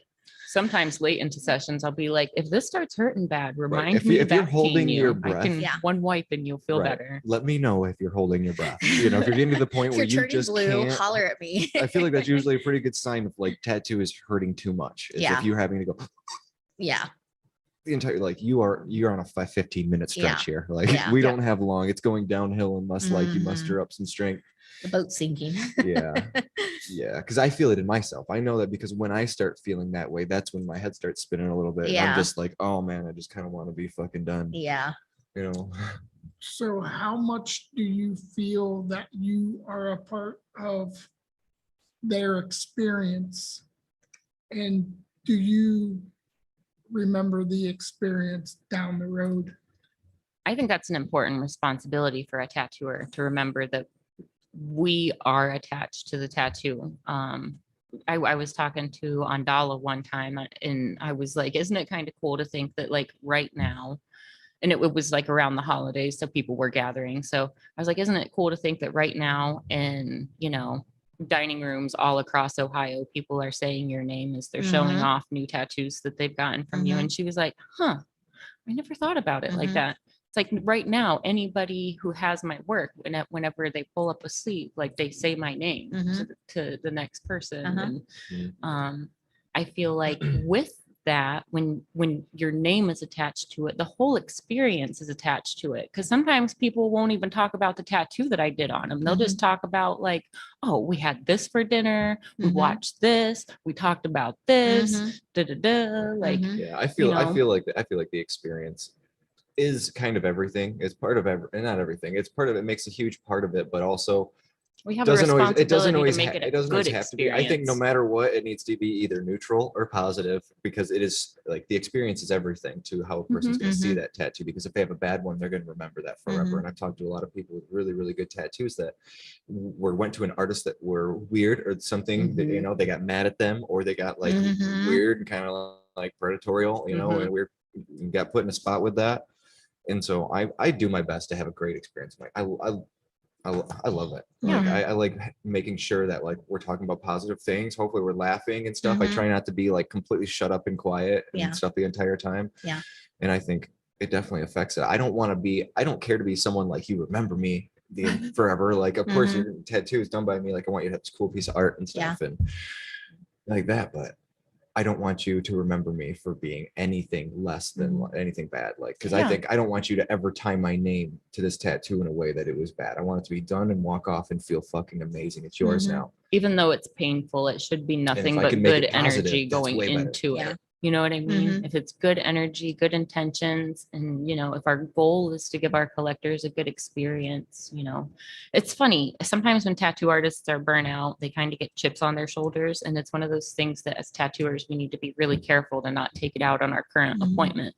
Because why are we burned out? We scheduled too many appointments for ourselves. Whose fault is that? Not the client theirs. that we're working on. So like, even if you are tired, even if you are burnout, that's one of the reasons that I really like, as soon as I get to the shop, I call it settling in with my client, but we usually like smoke together and hang out and just talk. And if I've got a chip on my shoulder about anything, like I can vent and get it out right then, or I can be like, hey, if I get a phone call, this is what's going on, But it like gives me a chance to like shake off any weird energy and then kind of like melt with my client, because that's whose energy matters to me is, you know, and we got to keep that collaborative energy good and positive and flowing. So for me, it's almost like almost a crucial part of my routine to just sit and settle for a few minutes before we even go set up, just because I shake all the weirdness off that doesn't have to do with my client. Yeah. You know, I because love about having it all day. Like, Bless you. blessings, more blessings. one more. One more blessing. One you. more, and I'm gonna tell you, get your shit. Get your together. shit together. Oh, I feel so blessed. I just want to sneeze just for one more. Heaven. Do you ever relive experiences when you see a tattoo that you've done 5 years ago? Oh yeah. Yeah. It's a funny thing. Like I do so much work that like sometimes I will totally forget about a piece that I've done until I see that person or I see the piece and it's like, oh, and then the whole day just like snaps back. Like I might not necessarily like remember all the family members' names, but I'll remember the majority of what we talked about that day. I don't know if it's I like think that for it's- everybody, but for me, like as soon as I see the work or as soon as I see the face, it just the whole Right. experience I can't comes right believe, back. I think artwork definitely ties it to it because we remember there's so much tied to it with the experience that we go in with people. So we learn so much about people and retain a lot of that information, I think, because of the artwork, because of everything that goes into it. But I think it's so insane how many people we've tattooed and how much we've learned about so many different people. And like, yeah, to know maybe All the we haven't nerdery seen that them. we get to Maybe we absorb haven't from seen other them in 10 people. years. Maybe we haven't seen them in 5 years, but 5 years ago, you know, we had 6 to 10 sessions with someone that like we got to know super well. Yeah. We know Mhm. fucking shit about their lives that no one knows. I come in every month to see Fawn, so Right. she's like, It's like a knows everything about me Right. all the So time. there's like a therapy She's just like, session for "What's some going on people, now?" and then I don't see them again. You know, My and then I see 'em and coworkers they're are like, probably "Oh, because yeah, I'm I always like, remember how's all your that." mom? Yeah, right. I don't ask everybody I don't ask that. everyone about their mom. I retain all information from everyone I feel like I ever meet. I'm not always able to access those files. They're in there. Sometimes it takes some work or I need a little something Yeah. to jumpstart the memory. But I feel like that's the thing with the tattoos is that I will always remember once I see your tattoo. Yeah. I'll probably remember everything about, I mean, not everything, but like probably remember what you do for a living. I probably remember, you know, first I remember your name, I remember your face and remember the tattoo and some probably other little random things that I don't even know I remember. It's It's funny the little things that stick about people. You know Yeah. what I mean? Like there are just certain, I don't know. I've got some clients that just have the craziest lives, but the thing that like sticks to me is the weirdest, most peculiar. I guess what I'm getting at is there are a lot of clients that don't meet the eye. like you expect them to be one thing, but the more you get to know them, the Right, more right. like, I got this architect that I tattoo, and like, he's definitely like a suit and tie kind of guy. He comes in a little more casual when he comes in, but still the way he talks and things is, you can tell he lives a very professional life with the things that he does and stuff. But he's cool. He's a cool guy. But didn't expect it at all. And this is why I asked the question, like, was I was like, have you ever like had anything paranormal happen to you, or like you ever like seen a ghost, or hear of a friend seeing a ghost, or anything weird like that? And he just had a huge story for me. Big ass story about like this crazy experience that he had. And I don't remember the exact details of it all, but I remember something about like him and his brother or something were talking to someone else that was like in a room. They were somewhere in some room somewhere. I don't know if it was a creepy room or it was a normal ass room. They were talking to someone for a while, and then that person just wasn't there anymore and totally disappeared. And like there's other things that made it like spectral or whatever, like, but I don't remember what his details were, so I don't want to tell it too wrong. But that was Wow. about the gist of it. And like they were talking to someone for a while, and he said he like cried. He was almost in tears talking about it, because he was like, it was like one of the most intense things that's ever happened in my entire Wow. life. He's like, my brother remember it, I remember it. That's weird that it just popped in your mind to ask Right? him. I try Like, to. he either asks anything paranormal paranormal? or Oh, aliens. oh. My okay. favorite thing is to ask people that I think have no fucking clue about, or just out the blue, because you never know what people like. Even Yeah. that proved to me even more so. Like you never know what people. Yeah. And like I kind of just want to know. And I have it. Yeah. It's like social experiment. It's like I have this opportunity to sit and talk to so many people all the time. Mhm. If I was working at a grocery store, I'm not going to go ghost. Ghost. Ghost? You see a ghost? You see a Aliens? ghost? Like, Aliens? I got time to ease into it. I don't know, Jordan. You might know. UFO. You want your eggs in UFO? this? Hi, That buddy, ghost. the elf, I love you. Have you seen a ghost? It's funny. Ghosts or aliens? I always want to know. But that's kind of like one of my goals too, is like I feel people out a little bit. There's some people that I've like brought things up, and like you can tell there's something in them where they're like more aggressive to it, like where it's like no, I don't believe in that, and like I think it's silly and stuff like that. And you can tell like the conversation's either going to go the entire time of me going, well, I think this and this and this, Uh-huh. or it's going to go me not talking about this at all. Yeah. Like, I'll just shut up and Yeah. we'll not get into it more. We won't 'cause debate it's on going to be a this. debate. We and won't not debate like on this. but I do love a debate, but I also like tattooing's not always the best, because I have realized there was one person that I asked him about UFOs back in Michigan, and like I was already fed up with this guy. And he's just like, there's a whole nother Guy's a story, man. douchebag, and But, now he doesn't believe in misaligned. UFOs. Right. No, this guy was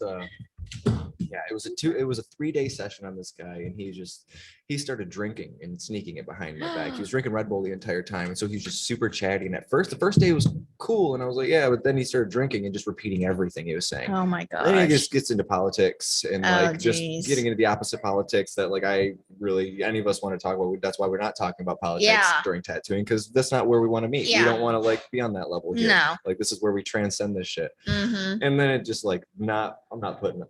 I sick of hearing it, but I'm gonna do the tattoo and all that. I ended up just like, but we're on a good level. I ended up bringing up like I asked him if he believes in UFOs, kind of laughed about it and all that, and then I was just kind of like, oh well, there's been these things, I told him about a few things like that, and he's just like, no, and then like literally he was getting drunk. This was when he was starting to get drunker and drunker, and like I didn't realize it the first day, but then he started getting like, I don't remember what he started doing. He just started getting like aggressive about it and just like totally just shut up about it.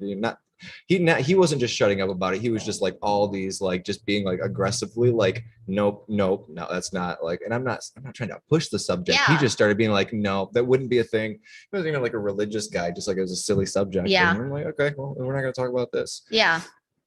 That was the only time I've really had a negative reaction from people. But what I was gonna get to before I got into that was, if people are down to talk about it a little bit, I love pushing the subject a little bit, because right now there's so much going on with UFOs, and they call them UAPs now, and the government's coming out about it, and there's literally written reports of these things, so many of them, hundreds and hundreds, and there's literally Navy pilots right now. Don't mean to get into these specifics, but there's Navy pilots who it's happening to every single day on multiple different bases, but off the Florida coast and off North Carolina coast is where they're seeing them every day. Every time they're doing training missions, they got things chasing after them, flying. They're playing with them. Basically, they're seeing them on the things. They're going 10,000 miles an hour. They're going 80,000 feet to the water in less than a second, going into the water, going into space. No one knows what they are, but they can Jeez. go fucking like 50,000 miles an hour. Crazy, Yeah. crazy. But I love talking about it with my clients, and especially if I feel like we don't have anything to talk about. I like to push the subject a little bit just to see where people go. But I always want to, like, I don't know. There's not a whole lot of people that are going to bring up aliens in your life unless There they're like you go. they're like a good friend or something like that. Good friend, or it's it's a grocery store. someone, yeah, right, you're right. Or if like it's someone that like feels, most people are gonna feel like it's a silly subject. Like it's gonna be like, I'm not gonna bring up this random subject to these people. They're gonna think I'm crazy or something. I don't give a fuck. Like Let 'em there's a think lot I'm of crazy crazy. shit going on. Like I have seen so many UFOs in my life. I have seen this shit specifically. We could get into like an hours long discussion about this, of like the experiences that I've had. I'm never trying to get people to believe me. I just like to present evidence and show people like, what do you think? Never have I ever had someone not 100% believe this. There's something weird going on in the sky. They might not think they might not be like, oh, aliens, but at the same time, it's, well, it's usually aliens. Yes. It's like, I don't know if I can't imagine that being another government or something, but it's just, I don't know. If there's anything I can do, like, Aliens. let me give you a little thought of aliens, because they're fucking up there. Well, They're there. personally, I have never had any experience.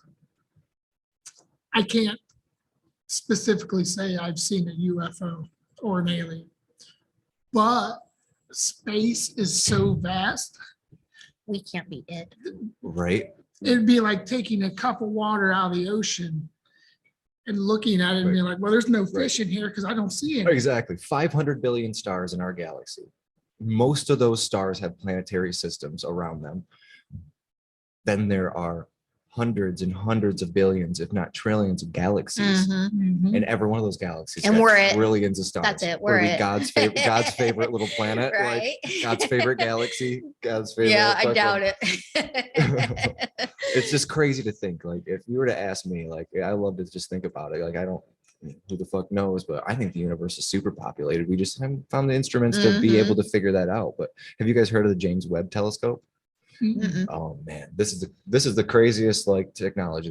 This is equivalent to us landing on the moon. So they just put a telescope up in space. If it's 1.5 million miles away, it just reached its destination 2 days ago. But for the past 30 years, they've been creating this thing. If it would have broken space or anything like that on the way to this trip, 30 years of these scientists, the whole lives would have been out the fucking window. There's no backup plan.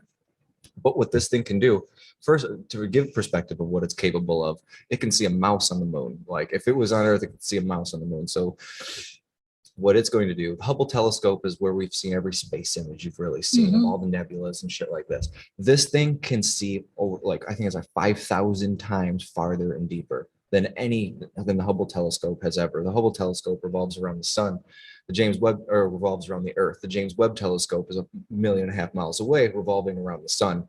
And so this thing is going to be able to see exoplanets so much better. It's going to be able to see so many things in space that are so much smaller, because we can't even see moons around planets around other stars. We can kind of see this little light that goes in front of a star to see their exoplanet, and we're like, oh, maybe that's Earth-like or something, or maybe it's something. You'd never see a moon that big.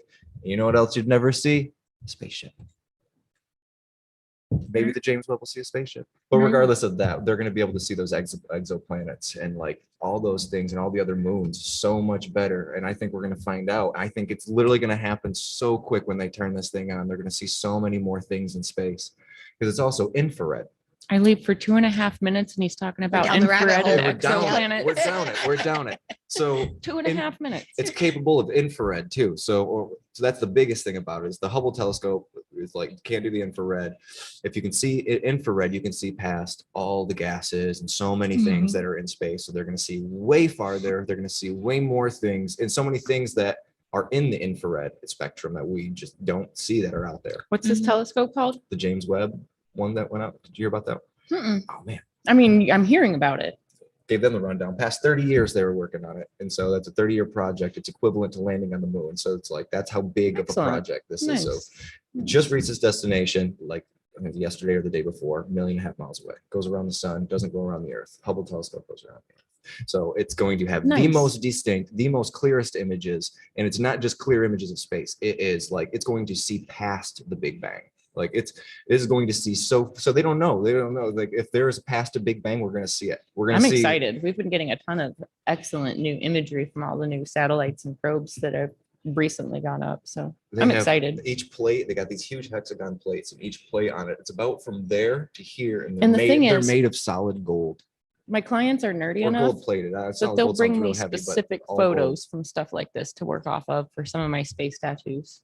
Like Chris Mhm. Warner, he brings me. He's probably excited as fuck about this thing. Oh, sure. He brought me photos taken from one of the projects that he worked on. feel So they're like- not even anything that I can access on the interweb. They're like Z Secret photos. stuff? Yeah. Well, not necessarily secret, secret, but confidential? like So we can only if pull they up like point this Hubble shit- images. If they point this shit at planets, like we might find out what's going on like Titan and things like that. We got multiple planets in our own solar system. Those aren't, I mean, the moons around Saturn and around Jupiter Mhm. literally have oceans that are just complete, almost water planets, and they have huge miles layer thick ice crust, but underneath are all oceans, and not like methane oceans, like water oceans.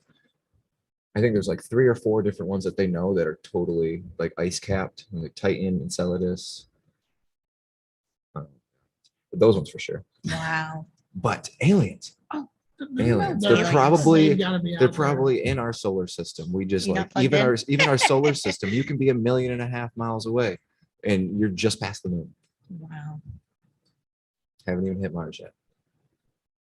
Are you going to take a trip to space Yeah, when the opportunity presents yeah. itself? When I find a UFO like that how cool would that be? Because let's say they are up there, and like there's something up there, and there's something driving around, some sort of metallic crafts. Like that's for sure. They even like moving more into that. Like there's for sure metallic crafts up there.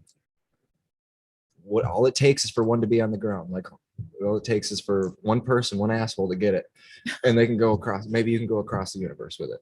I'm not saying that's gonna happen, but like think about it. If it's a real thing and it is really there, I mean, all it takes is for someone like us to get the technology, and then what if it, like, we think it's some crazy thing to go across the universe, to go to the nearest star would take like a fucking million years for us to get to if we were Mhm. just to go there at our normal speeds, Mhm. like even a light year, like it takes so long to do all that. But if you you can get there like that with these things, and then all of a sudden humans have that technology to just go bloop, bloop, bloop, bloop, bloop, bloop, all across the Milky Way, all across the universe, and time space is just nothing to go between. So now this like normal ass person like us or like me now has a crazy technology. So I don't know. That's what I hope for. I think that would be cool. But it also makes it like not so far out. It's far out because aliens haven't even presented themselves in a way that like we can accept yet. That we know. Right. But oh yeah, there's another thing I was going to get on with the infrared thing, is that so a lot of the UFOs that are being seen and that even the government are seeing are in the ultraviolet or the infrared spectrum, and they're not seeing them with their eye, but their sensors and their monitors are getting them, and they're chasing them, and they're seeing them do different things, but they might not even be able to see them with their eye. There are ones they're for sure seeing with their eye too, but a Mhm. lot of times they're not, and they're following things that are like that. And a lot of UFO hunters and people that are getting a lot of UFO videos are going out, and they'll go out with cameras and they'll see this. You'll look and there'll be nothing in the sky, and then you get infrared, and then you got a fucking giant thing in the sky splitting or doing fucking weird ass shit in the sky, and you can't see it with your eye, but bright as shit with your night vision goggles on. And so that's got me thinking, cool, now we got a telescope that can see in more spectrums than what the Hubble can see. What if, imagine how much stuff might be out in the universe that we've just never seen because we never could see that spectrum. I think about that all the time when we start talking about spectrums and how light works and how energy works. But that's a whole different rabbit Can I hole. talk about one more crazy thing? Sure. So with that whole spectrum talk, like not as much on aliens, but more on like crazy nighttime stuff and crazy deep ocean stuff. But there are like squirrels, fucking flying squirrels are bioluminescent. They literally put out and can fucking talk in colors in ultraviolet, and they're seeing each other. When you put an ultraviolet light, Is this a new discovery? yeah. That's cool because there's always been a lot of mystery 'Cause there's behind a lot- flying And squirrels. tons of animals are like that. There's a whole hidden world of bugs and animals that are looking, and it makes sense because cats get can the see black it. light Cats can see in ultraviolet. So tons of animals are putting out an ultraviolet light and Wow. being able to even control it like on their bodies and on their skin. Signals that we Oh, can't see. crazy. Fish see ultraviolet very well. Yeah, fish. I think the fish thing is super crazy because their whole spectrum's like fish at the bottom of the ocean have never ever like seen any color. And if you see a bioluminescent fish at the bottom of the ocean that is like making all those colors and things, I guess they don't make those colors unless you're shining a white light on them. Like they might make colors and stuff like that, but that color has never existed down there until we have added white light, because white light has Mhm. never, ever, ever been down there. Reach down there. And nothing makes that white light because it doesn't exist like that. It exists that's when why we when- put a light on it. When we see those we might see bioluminescence and you might see light, but you're not going to see the light that you're seeing from like videos and stuff from National Geographic, because that's because they have lights on these Putting things. on them. Mhm. And that's the white light that's doing that. Mhm. But imagine how if there's never been any white light like that at the bottom of the ocean, imagine how scared all of those animals and things must be. It's going to be so hard to capture anything. Like They're you can probably blind only as they can shit. only capture the most curious. Mhm. So anything that's actually like skittish, they're not even going to see it. Mhm. Part of what I think is said too is that like there's multiple spectrums, like most spectrums, that they literally can't see. They just like completely they just don't see it. They're just not Mhm. set up to see that light. So maybe even if that light was presented, you still don't see it. Just how ultraviolet light. This room could be so full of ultraviolet light, you ain't gonna see nothing but purple. Mhm. Mhm. When It's- really it's it's funny, a color beyond our purple. What eyes does only, ultraviolet look like, like? I know I want If the electromagnetic spectrum is this, from like the tiniest wavelengths and frequencies to like the largest huge waves, like the sliver that our eyes and ears combined pick up is like that. so So crazy. everything outside of the other like either direction of those ranges. And we're only bound by what we can sense. So like reality to us is what our senses are feeling. Yeah, I So wonder all there the could time be what a animals whole and nother insects world of senses see. out there that we just haven't adapted yet. You know, a sense to see this electromagnetic shit that's going on in the air that birds can stuff. You know, Mhm. birds and stuff can see. Way dolphins talk, like that's a whole. They talk with their sonars and stuff. They have they send pictures, like their clicks and stuff. Mhm. Send pictures of what's going on to other ones. So a mile away, they can hear, but they also see. They got an organ that makes it so that turns it into a picture. How fucking crazy is that? So that's like me You can being just upstairs, go boop, boop, being upstairs and just yelling. But when I yell, you can see everything I see. Oh Cool. man, that'd be kind of cool to like just boop telegraph or holographs at one another. Battery's dead on that. I can grab a cord for it though.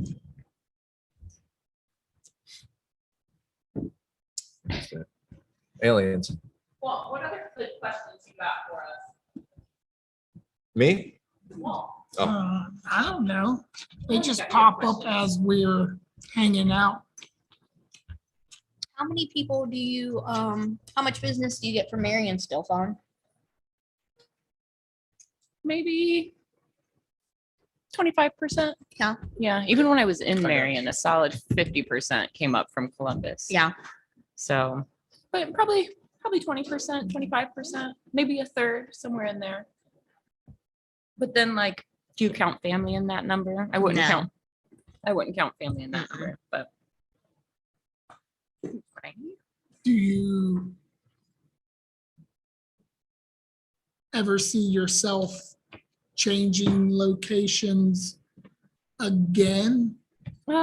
So like Not maybe- anytime in the near future. This Well- is such a good situation and I get to do so much with this team. And I also feel like I'm kind of like in a period of learning right now, being able to work here. So when I'm given such the opportunity, it'd be silly to, I don't know.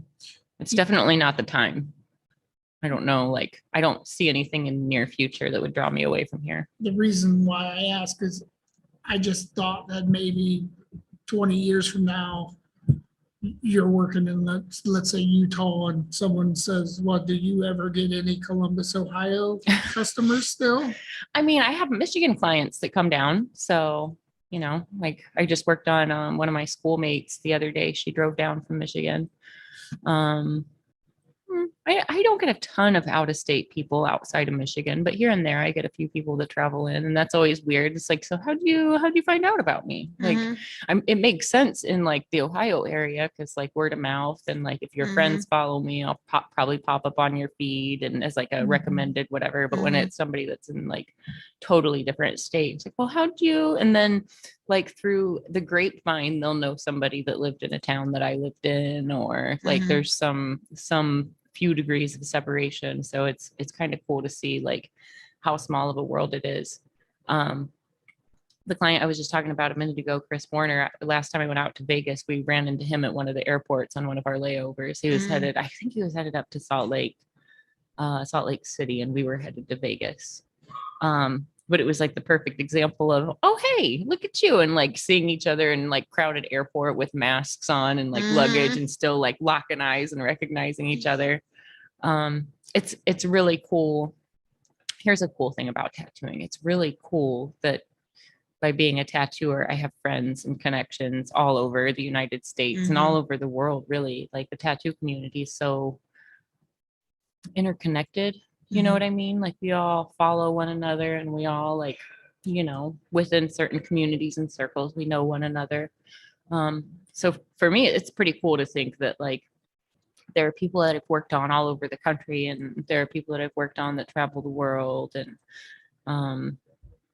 I think that's a special thing. I think that's really cool. Cause like when I was working at Visual Express in Marion, the like sign and graphic shop, I did all kinds of stuff there, and like I lettered vehicles and I designed things, and like I still see those things around town, and this was before I was even tattooing. So we're talking, 12, 13, 15 years ago. I have to sit down and like do the math, but it's pretty cool that like in that community, even though I'm working in Columbus now, my family's still in Marion, but you can see all these marks that I made. Do people know that, I have anything to do with those different marks? No, but I do. Like, I know that like that mark made a difference. And then now add that I'm doing that on people, and these people are transient, and these people move, and these people meet other people in other places. And it kind of goes back to how special it is that like at any given time, I've been tattooing for so long, and I've worked on so many people that at any given time, there are multiple people talking about my work and showing off my work and saying my name and talking about our experiences together. I don't know. There's not a lot of jobs where you can make that kind of an impact on a client, and the client can make that much of an impact on you, to where like you call each other friends and you greet each other in the airport, and you like, you don't recognize a guy you bought a car from across the country. You don't get connected like that. You don't get to know one another.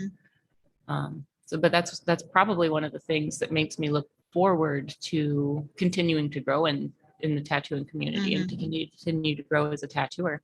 You just get to make all these different crazy connections, and you never know like who's going to know what, who's going to teach you what, who you're going to run into later. You just never know like what opportunities are going to happen. And tattooing's a cool thing. You get a lot of really cool opportunities and meet a lot of cool people from it. It was so funny. Like I told you, walking through the fair, I didn't even think about having a short sleeve shirt on, and so many people stopped me and asked to in my tattoos. Do you But ever just wear long Harper- sleeves? No, finally Harper was like, Fawn Baker, if one more person asks. I should make Harper a shirt. She was like, if one more With, like, an person arrow. asks, I'm going to tell them Fawn Baker did it. Ah, Well, one time this girl commented on my lanyard, it was crying. She was like, oh, that's my favorite movie. And I had long sleeve shirts on, and I was having like the shittiest day. I was like, I would so pull up my sleeve and show off my tattoo to this girl. I'm not even doing it. I got to get out of here. I was like, that's the only time I was glad I had long sleeve shirts on. But no. Do both of you actively try to learn new things and expand your Oh, abilities? absolutely. That's actually kind of like a requirement for kind of being one of the Red Tree teams. Like that's one of the things that Derb looks for, is somebody who's an ambitious tattooer who wants to continue learning. If you're an artist who is plateaued, if you've gotten good at your trick and that's as good as you want to be, that just wouldn't, it wouldn't be a good fit Yeah. here. I think the I whole just don't, team, I just don't think it would fit. our, And, our you know, whole team is striving to learn and get better. And And I when think you're that's what working- makes our team when you're special. working around tons of people that are all doing that, you know, it's Mhm. hard not to be. You definitely feel like I don't have an inner sense of like competition between everyone else. But I have like oh, that's really dope. Cool. It makes me want to be better. It makes me want to like do Mhm. more and like push myself more. Yeah. So I can't imagine not wanting to push myself, but I know there are those artists and I just can't see how that would fit in because everyone's so like artistically minded Yeah. that works here. Yep. Everyone wants it for the art. They want to be better at what their art is. Any conversation I have with any tattooer here is about how much more they want to paint or how they've been painting or how they want to draw more, how they want to work on whatever they're doing. Mhm. Never not heard that from anyone that worked I here. don't think that's true at all shops or all studios, but that's kind of like, that's probably personality trait number one for like a Red Tree teammate is you got to be hungry to learn more, and you've got to be hungry to get better, and you've got to be hungry to explore new things and try new things. I've encountered that attitude with a lot of tattoo artists though, where they're not growth minded. They're happy with where they're at and the way they do things. And when you try to even talk about doing something new or like, Mhm. you know, changing something up or like, hey man, that's not really like healing up like good, you know, shut down. You know, Mhm. it's they don't want that. It's like stuff stays the same. Yeah. Do either of you take on new projects in a style that may not be your strongest style? I try not to now. Now I'm trying to take on things like exclusively. I have a manager that helps me filter stuff out. So it helps, but like I'm trying to exclusively take on this like genre of experimental stuff that I'm working on. It's like painterly, full saturated, like, you know, I like playing with like the platonic solid shapes and things like that. But like anything that's outside of that wheelhouse, we usually suggest to like the more appropriate artist. It's a funny thing. So like, for instance, let's say I have a consultation with somebody and they show me 3 tattoos by the same artist and they want me to do something like that. I would look at them and be like, we could email them right now and I can help you set up a consultation with that artist. You know what I mean? So, you know, when I'm concentrating on a whole set of creative goals, if it doesn't fit into that, odds are I've probably dabbled in it. Like I've worked in so many different styles. So for me, let me think of an organized way to say this. At one point, I would say challenge accepted. Mhm. Now I feel like I've probably already done it and don't need to prove myself in that. Like whatever the thing that's outside of my wheelhouse. Now, if it's real far outside of my wheelhouse or something that I've never seen before, that might be like, oh, okay, this is something new I want to try. Absolutely.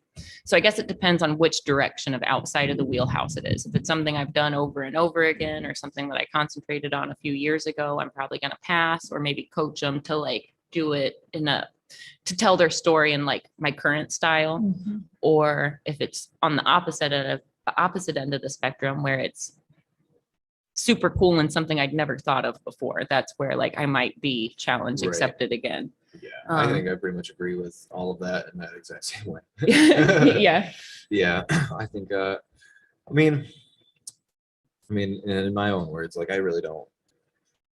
I used to, and I used to love the challenge of doing new things all the time and trying to be multifaceted and like taking on whatever project. I think for a long time there was like, that's what I thought a good tattoo artist was someone who can like do any style and like, Mhm. let me, you know, cool, I'll take that on. I'll be able to come up with something, you know, for that. And then I started tapering into my styles and what I wanted to tattoo more and stuff. And then it became, you know, as that happened more and more, I wanted to do those tattoos more. And then the ones that weren't in that wheelhouse kind of became the ones that just started going against the grain. You know, they started taking me longer to draw. The clients themselves there was just something different, you know, about it that made it a little bit harder, or there was maybe not even that so much, but like sometimes it just, you know, something about it would go more against the grain. So like I tend to not want to, but also was always happy to try something new, like especially if it's something that's like, oh cool, that's an awesome idea. I would love to do that. But if it's like, I don't know, they're telling me things where it's like, I wouldn't normally really want to do that.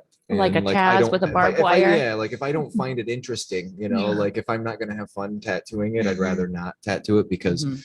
not just because like, oh, I think my time is so valuable that you're not worth my time. think- It's I that think- I think your time is very valuable and more valuable than what I'm seriously, I'm going to end up taking this in the end. Like I'm going to take it seriously, but you're going to get much better work from someone who first off does this style or Mhm. really loves doing this style and stuff. Yeah, who's actually gonna be interested in it and wants to do it and is gonna have a good time doing it.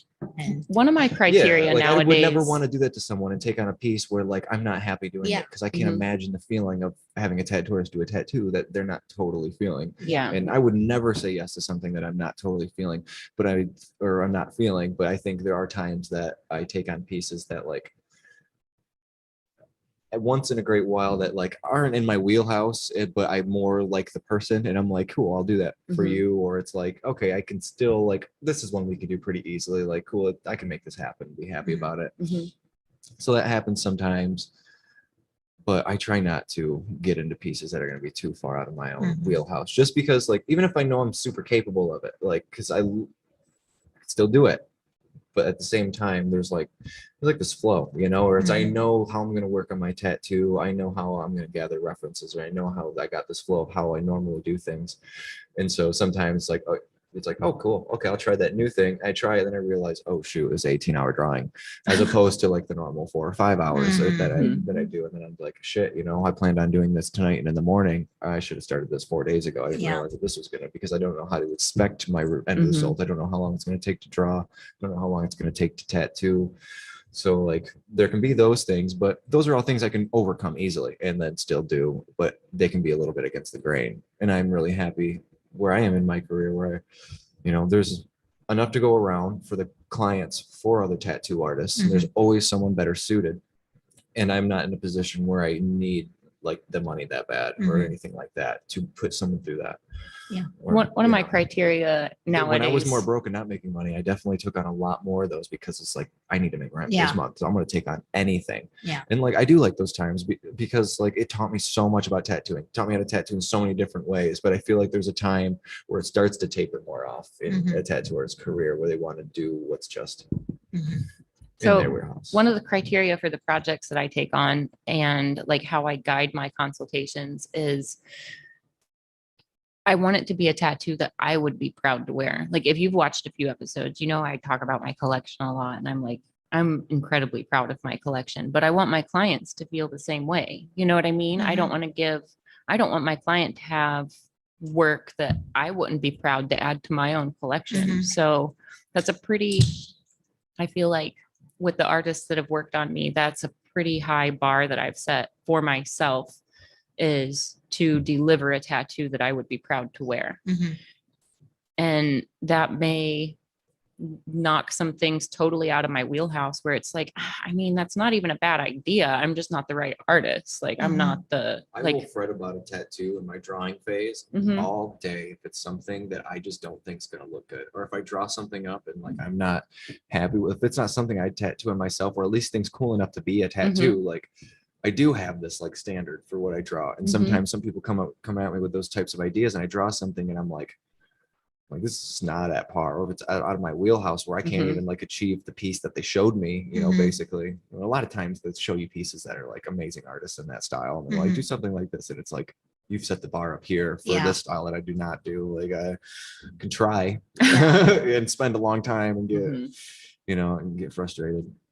Yeah. I don't remember speaking of the point there. I forgot. Criteria for new projects. Criteria for the project. Yeah. He derailed. He totally It happens. derailed. We're not jumping back on that track. It's all right. It's gone. That's right. Living like Yeah, a- but I think that is really important as a tattooer to make sure you're like, I get it, you know, if you're in a walk-in situation and you have to take every walk-in and you've got to accommodate everybody, but once you get to the point where you have a choice or you get good enough at consulting with people to like build good ideas and good projects, like just it's important that you're doing work that you would be proud of. You know, I remember early in my career, there were times where people would ask me to tattoo something on them. And I'd be like, I mean, I'll do it, but I'm not going to share any pictures of it. Mhm. You know what I mean? Or I'll do it, but don't like tell people that I did it. Yeah. That's a tattoo I should have passed on in Mhm. reality. That's Yeah. a tattoo that I should have passed on. If it's not something I would be proud to have my name on or wear Right. on Oh, yeah, myself, that was just the that's point that I was the making. that's with the it. project that you should Mhm. pass on. And like in the long run, it could just mean you're not the right artist. Not even that it's a bad idea, but like in the long run, you know, that's what gives your work integrity, and that's what gives your name integrity, you know, by doing good work. And knowing that piece is going to come out good. Yeah. I think that's where like that was the point that I was getting at, was just the integrity thing, where like even I can draw a piece up and like even though I spent all this time drawing it, like I might not like it in the end. I still draw it and it's everything you asked for, but like sometimes it's still not hitting my standard. Like Mhm. it's still possible for an artist to draw something that they're just not going to like again, you Mhm. know. And like I come to the end and I'm like, damn, I gotta start over and do all this again. But also so much of this is stemming from usually like, you know, Sometimes ideas just don't flow and jive the way that the collector thinks that they might, or like their vision is just a little bit different than ours. Or the thing that I run into sometimes it's even in sometimes, my own style though, where I like draw something and I'm like, you know, I just don't like this. I just don't like the flow of this. And like, if I don't like something, like I don't want to tattoo it. I can't go through the experience of tattooing something that I don't like. I feel like that's Have- torture for myself. And doing that to the client is terrible too. have you run into this where like your client or potential client is like describing their idea to you and you have to like explain to them that a tattoo doesn't move like a cartoon does? Like whatever one picture we put in here is the one picture. It can't be one picture turning into something Oh, yeah, else. You know what I right. mean? Have you ever had that where like in their imagination, it's actually like moving or doing things that are not possible to do in 2 dimension?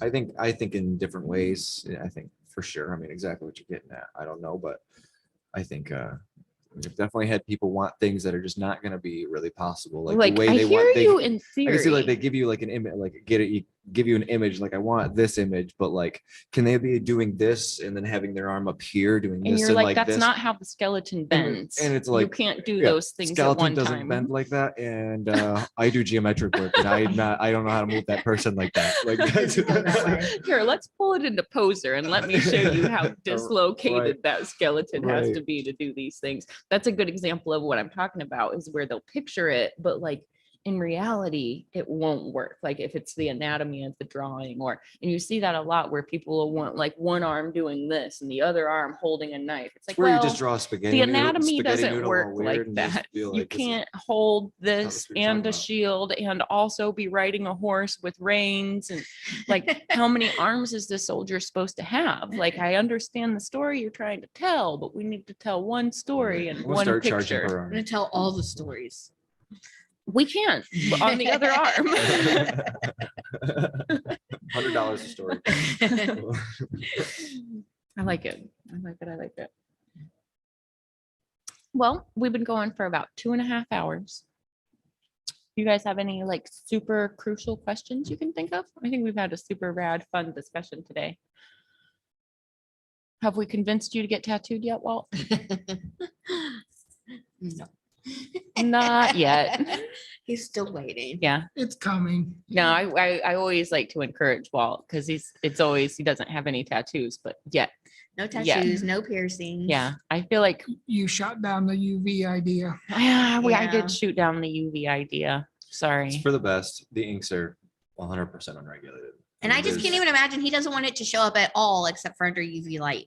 Like he wants it to be completely invisible to the eye unless it's under UV light. I was like, I can't imagine going through all that pain to get a tattoo and it not being visible whatsoever unless you're under a See, black light. if I had a brand I'd of, walk around with a black light all the if time. I like- had a brand of ink that I trusted to have those colors and do that, I would have so much fun. Yeah, doing the trust is invisible. the Yeah. key word. Like if I had the trust with it, I know what you're saying. Like that, Mhm. it's totally In weird to go theory, through all a that. great But like idea. also like it would be there's cool. potential to where it could be cool if Yeah. that's really how you want to do it. But like, I don't know. I wouldn't necessarily want to because like I'm tattooing something that's I'm gonna spend all this time doing. And you're not gonna ne- see except never for gonna- under a light. You're never gonna see it, which like doesn't give me the gratification of doing Mhm. a tattoo. Not that that's the most important thing, Yeah. but like I'd put it like in a tattoo, But I like in also a think normal tattoo it'd in be so much places. fun to tattoo in black light because you'd have to turn all the lights off and work in black light. Mhm. Yeah. And I think that would be fun. And That's the only 'cause I used reason, to- though. I used You to just paint wanna with do you- it for I the used to- process. Yeah, I used to paint in UV inks like that. One painting I have in my room, I've dozens and dozens and dozens of hours where I just turn all the lights off and paint Just it, paint turn the it. blue light on, and then like Yeah. I would just paint in like with like UV yellow or whatever colors and stuff, and it just felt like a magical night. Like it just felt so great painting in all those colors and just watching like there's a glowing substance just like glow as I was working. I'd be taking like acid mushrooms and stuff back in the day too. I would not do that every time I would. I was about to say, is that how you'd be tattooing? No, I cannot do anything when I'm tripping balls or at all. But what it does help me do when I'm working is like just helps, not tattooing or anything, but like if I'm painting, that's about the only place that I'll do that. But I do not paint good. I do not do anything good, but my ideas are good. And like, I don't know if they're good, but like, I like the difference in idea. I can see things in a way that I would have never seen them, like ever. They just couldn't have happened that way. Like the connections that I make are way different. And I like imprinting those and going through like the magical experience of like, oh my God, paint. like it's moving and then have it glow and then it's like, oh, I'm like crying as I'm making a line. I'm like, this is so cool. And there's nothing happening. The But brush these isn't lines even are- touching the canvas. I'm- He's just floating I'm not around. even like Just it's, floating around the room. I'll make the one line on the canvas, but like I'm not looking at that line. I'm looking at the little details of the crevices of the texture of the canvas and like the white moving into it. And I'm like, that looks like a little alien down there, and that's an arm, and that's a thing, and a little pagoda. Like, Yeah, yeah.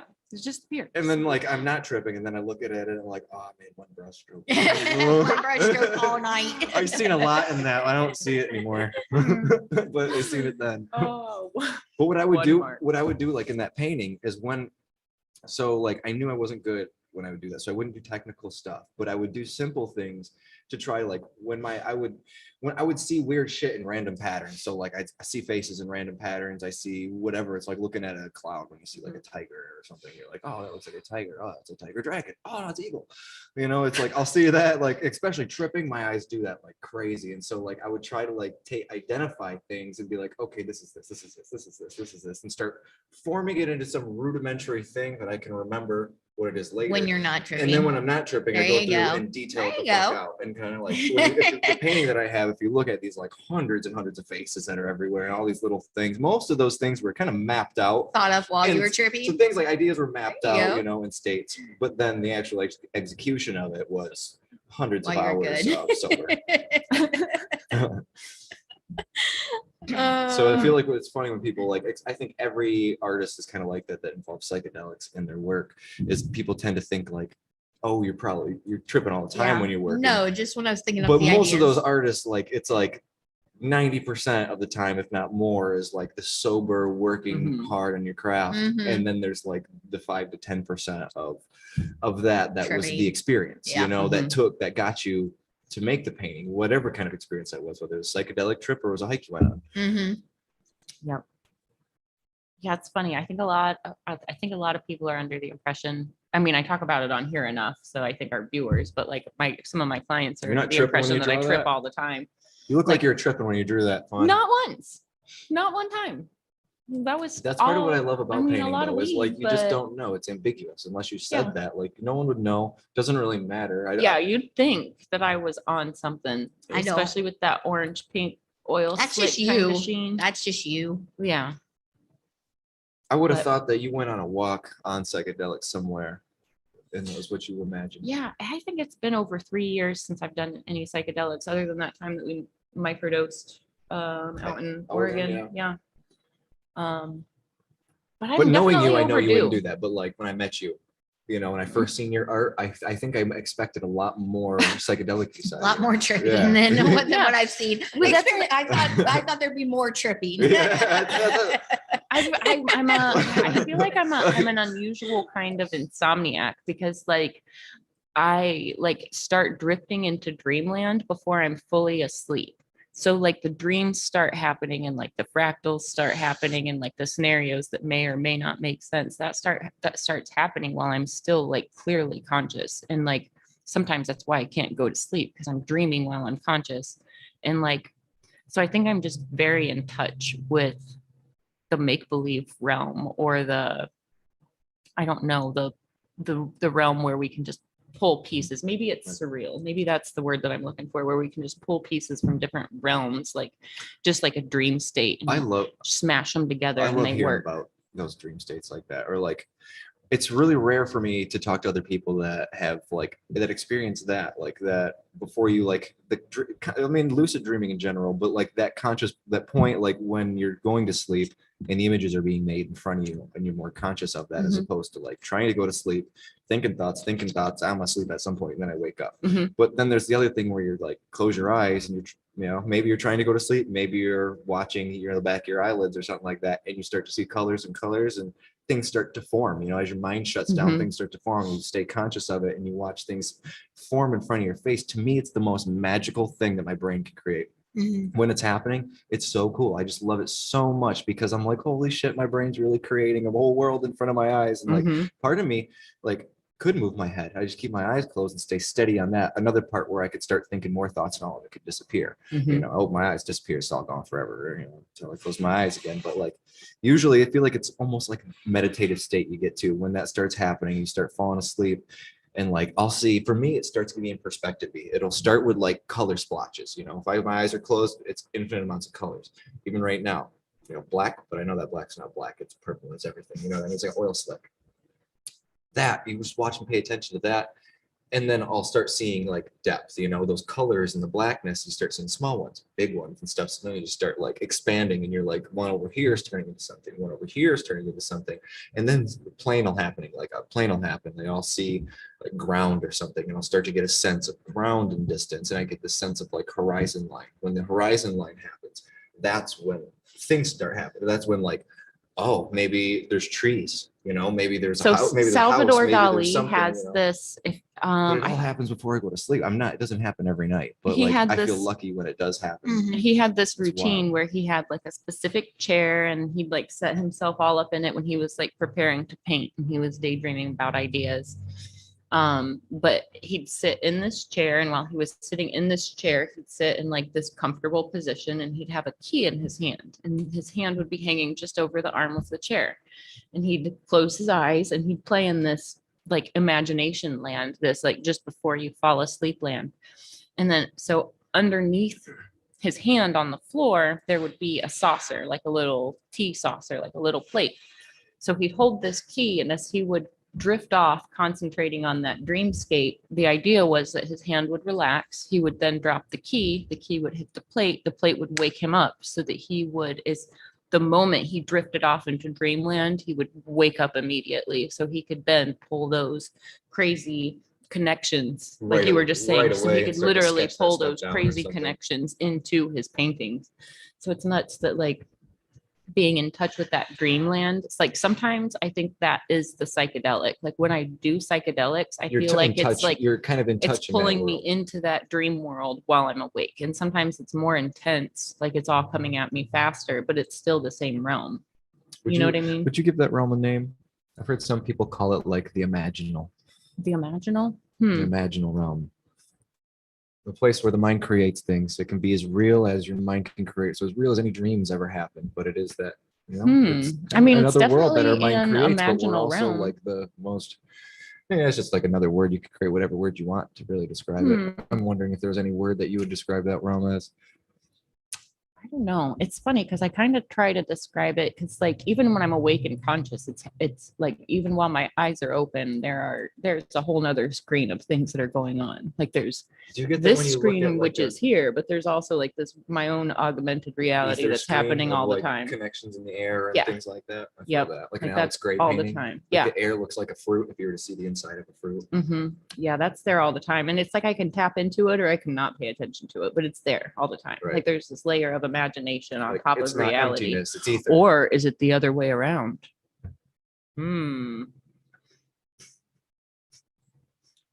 Yeah, I I don't know. like all that. Yeah, it's a funny, weird layer, but like When you it look at, influences everything. And I think that has a lot to do with how and why I play with color the way that I do, because it makes sense even when it doesn't make sense. Like I've seen these colors together. I've seen them doing the things like, even though it doesn't fit to the rules, I've seen it work.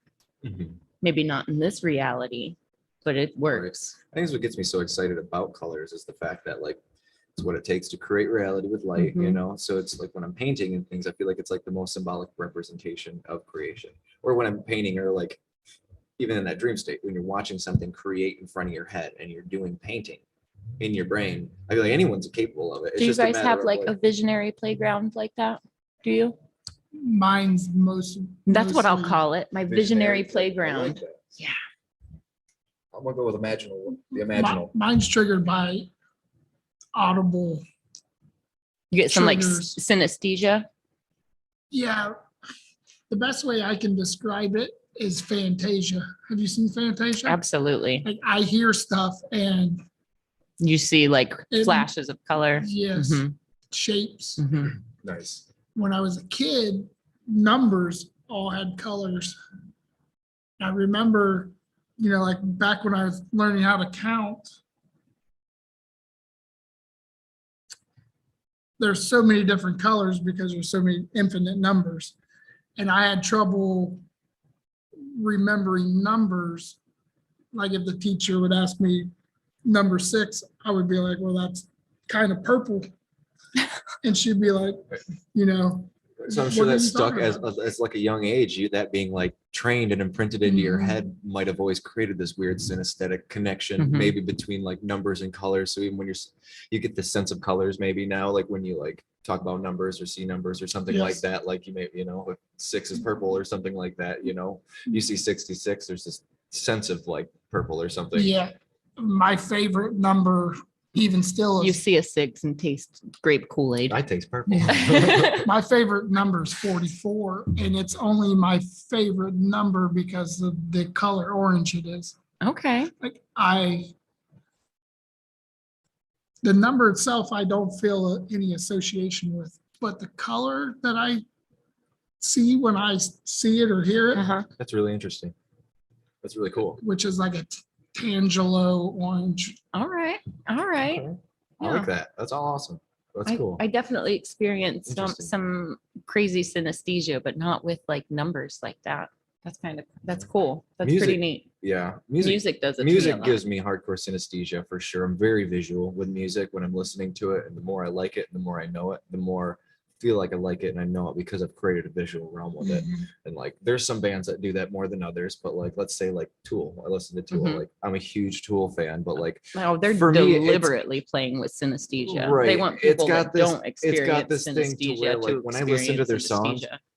I go to a whole nother world. And I know a lot of people feel that with a lot of Mhm. music they listen to, but like I create this like picturesque, and it's because of the artwork that they use. It's because of this picture and this realm that they've created, even just with like their visible art that they have and stuff. And then their music can be so weird and tranced out and stuff Yeah. like that, that like, I know when I'm listening to the song, I'm like, go to this place. I'm not just going to listen to a song. I'm not going to go there in my head. And like when I was young and in high school and stuff, I would literally like sit there on the bus, like to school. And I know I was going to have like 3 Tool songs because they're like 10 minutes long. So like, it'd take me half an hour to get to school. Cool. I'm gonna have like 3 Tool songs to listen to.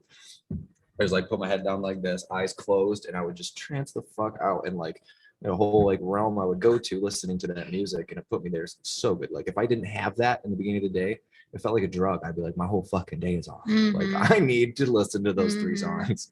Hmm.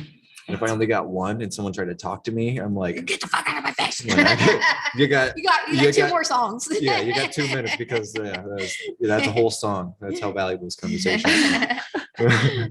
Mine's corny, but mine's reading. That's Like awesome. I can Such literally a put physical myself thing. there. Like that's why I love to read so much. Mhm. I have scent memories though.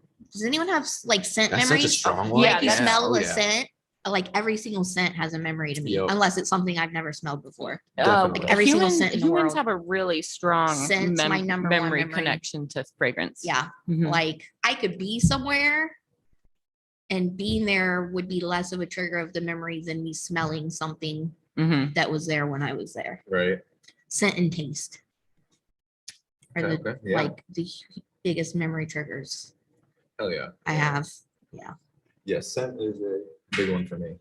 That's for sure. It's funny when you like Just think the of smell like air sometimes. Like, Yeah. go outside. Like and be I'll smell a perfume or something and be like, Mhm. oh, sixth grade. Like, or like what the fuck's going on? That girl that's behind me in sixth grade. What is going on? Get out of here. I hate you. You know what you did. right. Like you just walking in the mall.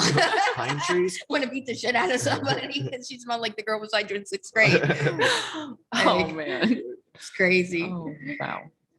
Yep. I think that person wasn't being very nice in sixth Right? grade. Not very nice. Is that Beat Pine? the shit out of her. Beat the shit out of her. On that note, I think we should go ahead and wrap up for the day. I think we've had a fantastic discussion. We giggled a lot today. This is a super good talk. Thank you guys so much for coming. Thanks for having us. Thanks for having Thanks for letting me ear beat you about aliens. Anytime. We Yes. love aliens and ghosts. Yes. When do we have our next appointment? Wednesday. This week coming up? Next Wednesday. Oh, yeah. nice. Well, let's just see you in a few days. Like less than a week. Yeah. yeah. Yeah. What are you doing next Thursday? I'm not doing anything. Walt has to work. I might have you zoom in with us. We'll see what Okay. we'll see what's on the schedule. We're doing the Reinventing Live here at Red Tree next weekend, right? This weekend. Next weekend. Yep. Next Next weekend. weekend. Not this Fourth and coming, fifth, the right? following. Yep. Yes. So I believe we're gonna be going live Thursday, and then we're gonna switch gears and get the studio ready for Reinventing Live right after that. But we may postpone depending on how busy everything gets next week. Gonna be a party. But if I beat you up Wednesday, maybe we could have you just zoom in, maybe not make the drive down, but have you zoom in and just check in on you. Our Okay. buddy Todd just had 2 days. What did he have? 2 days I or was 3 surprised- I was days with surprised- Megan? Surprised he wasn't on today. He's exhausted. Yeah. But he just had his neck worked on by Megan Jean Morris. Mm. So he's got these trippy mushrooms on one side, Ooh. peyote on the back, Where and is she? some like Where is she at? trippy girls. I've looked at so many artists and locations lately, I can't remember, but for some reason I want to say Colorado, but I could be totally wrong. I could be pulling that right out of thin air, and that makes no sense whatsoever. But I believe Colorado. Could be complete bullshit. I could be making it up. I Fucking could. lying. Don't quote me. Lying to me, But folks. just go. Yeah, Go. it might be Go to Miami. Megan Jean Morris's I'd rather you Instagram. say I'm nothing sure than be she'll wrong. tell you where she lives. I'm drawing a blank, but I think I could be totally wrong. But but Todd will be back with us next week if we go live. So I can't wait to hear about his experience getting his neck tattooed all the way around. So much fun, I'm sure. all the way around. I can't imagine right He didn't here. do the front. He didn't Oh, do yeah. the front, but That's what I was about to say. I can't both imagine. sides and back. Yeah, I feel like that's gonna be like the focal point Yeah. of my Yeah. tattoo. When it'll either be the Ouch. focal point or be like a depth point or something Yeah. like that. But Ouch. Yeah. depth points are weird when they're the most extended points. Yeah, I feel like this I is don't know. Make sure not you get some getting tattooed on anesthesia. me. We'll Just knock get him knocked out. Yeah. Knock me out, post. I want post to do it. That's what right. I'm gonna tell him when I'm sitting laying down. Posty me. Are you post? I I want post to do this. want posted. Can you tattoo me? Give me the This post. is anesthesia. All right. Well, okay, guys. So, well, we're gonna sign off for the day. Anything that we need to talk about that we didn't talk about? I think we've talked about a lot of stuff. So it's been a great episode. I think more than likely we'll see you next week. If not next week, we'll see you the following week. But be sure to tune in for the Reinventing Live that's going on. We're gonna have a ton of great artists here at Red Tree.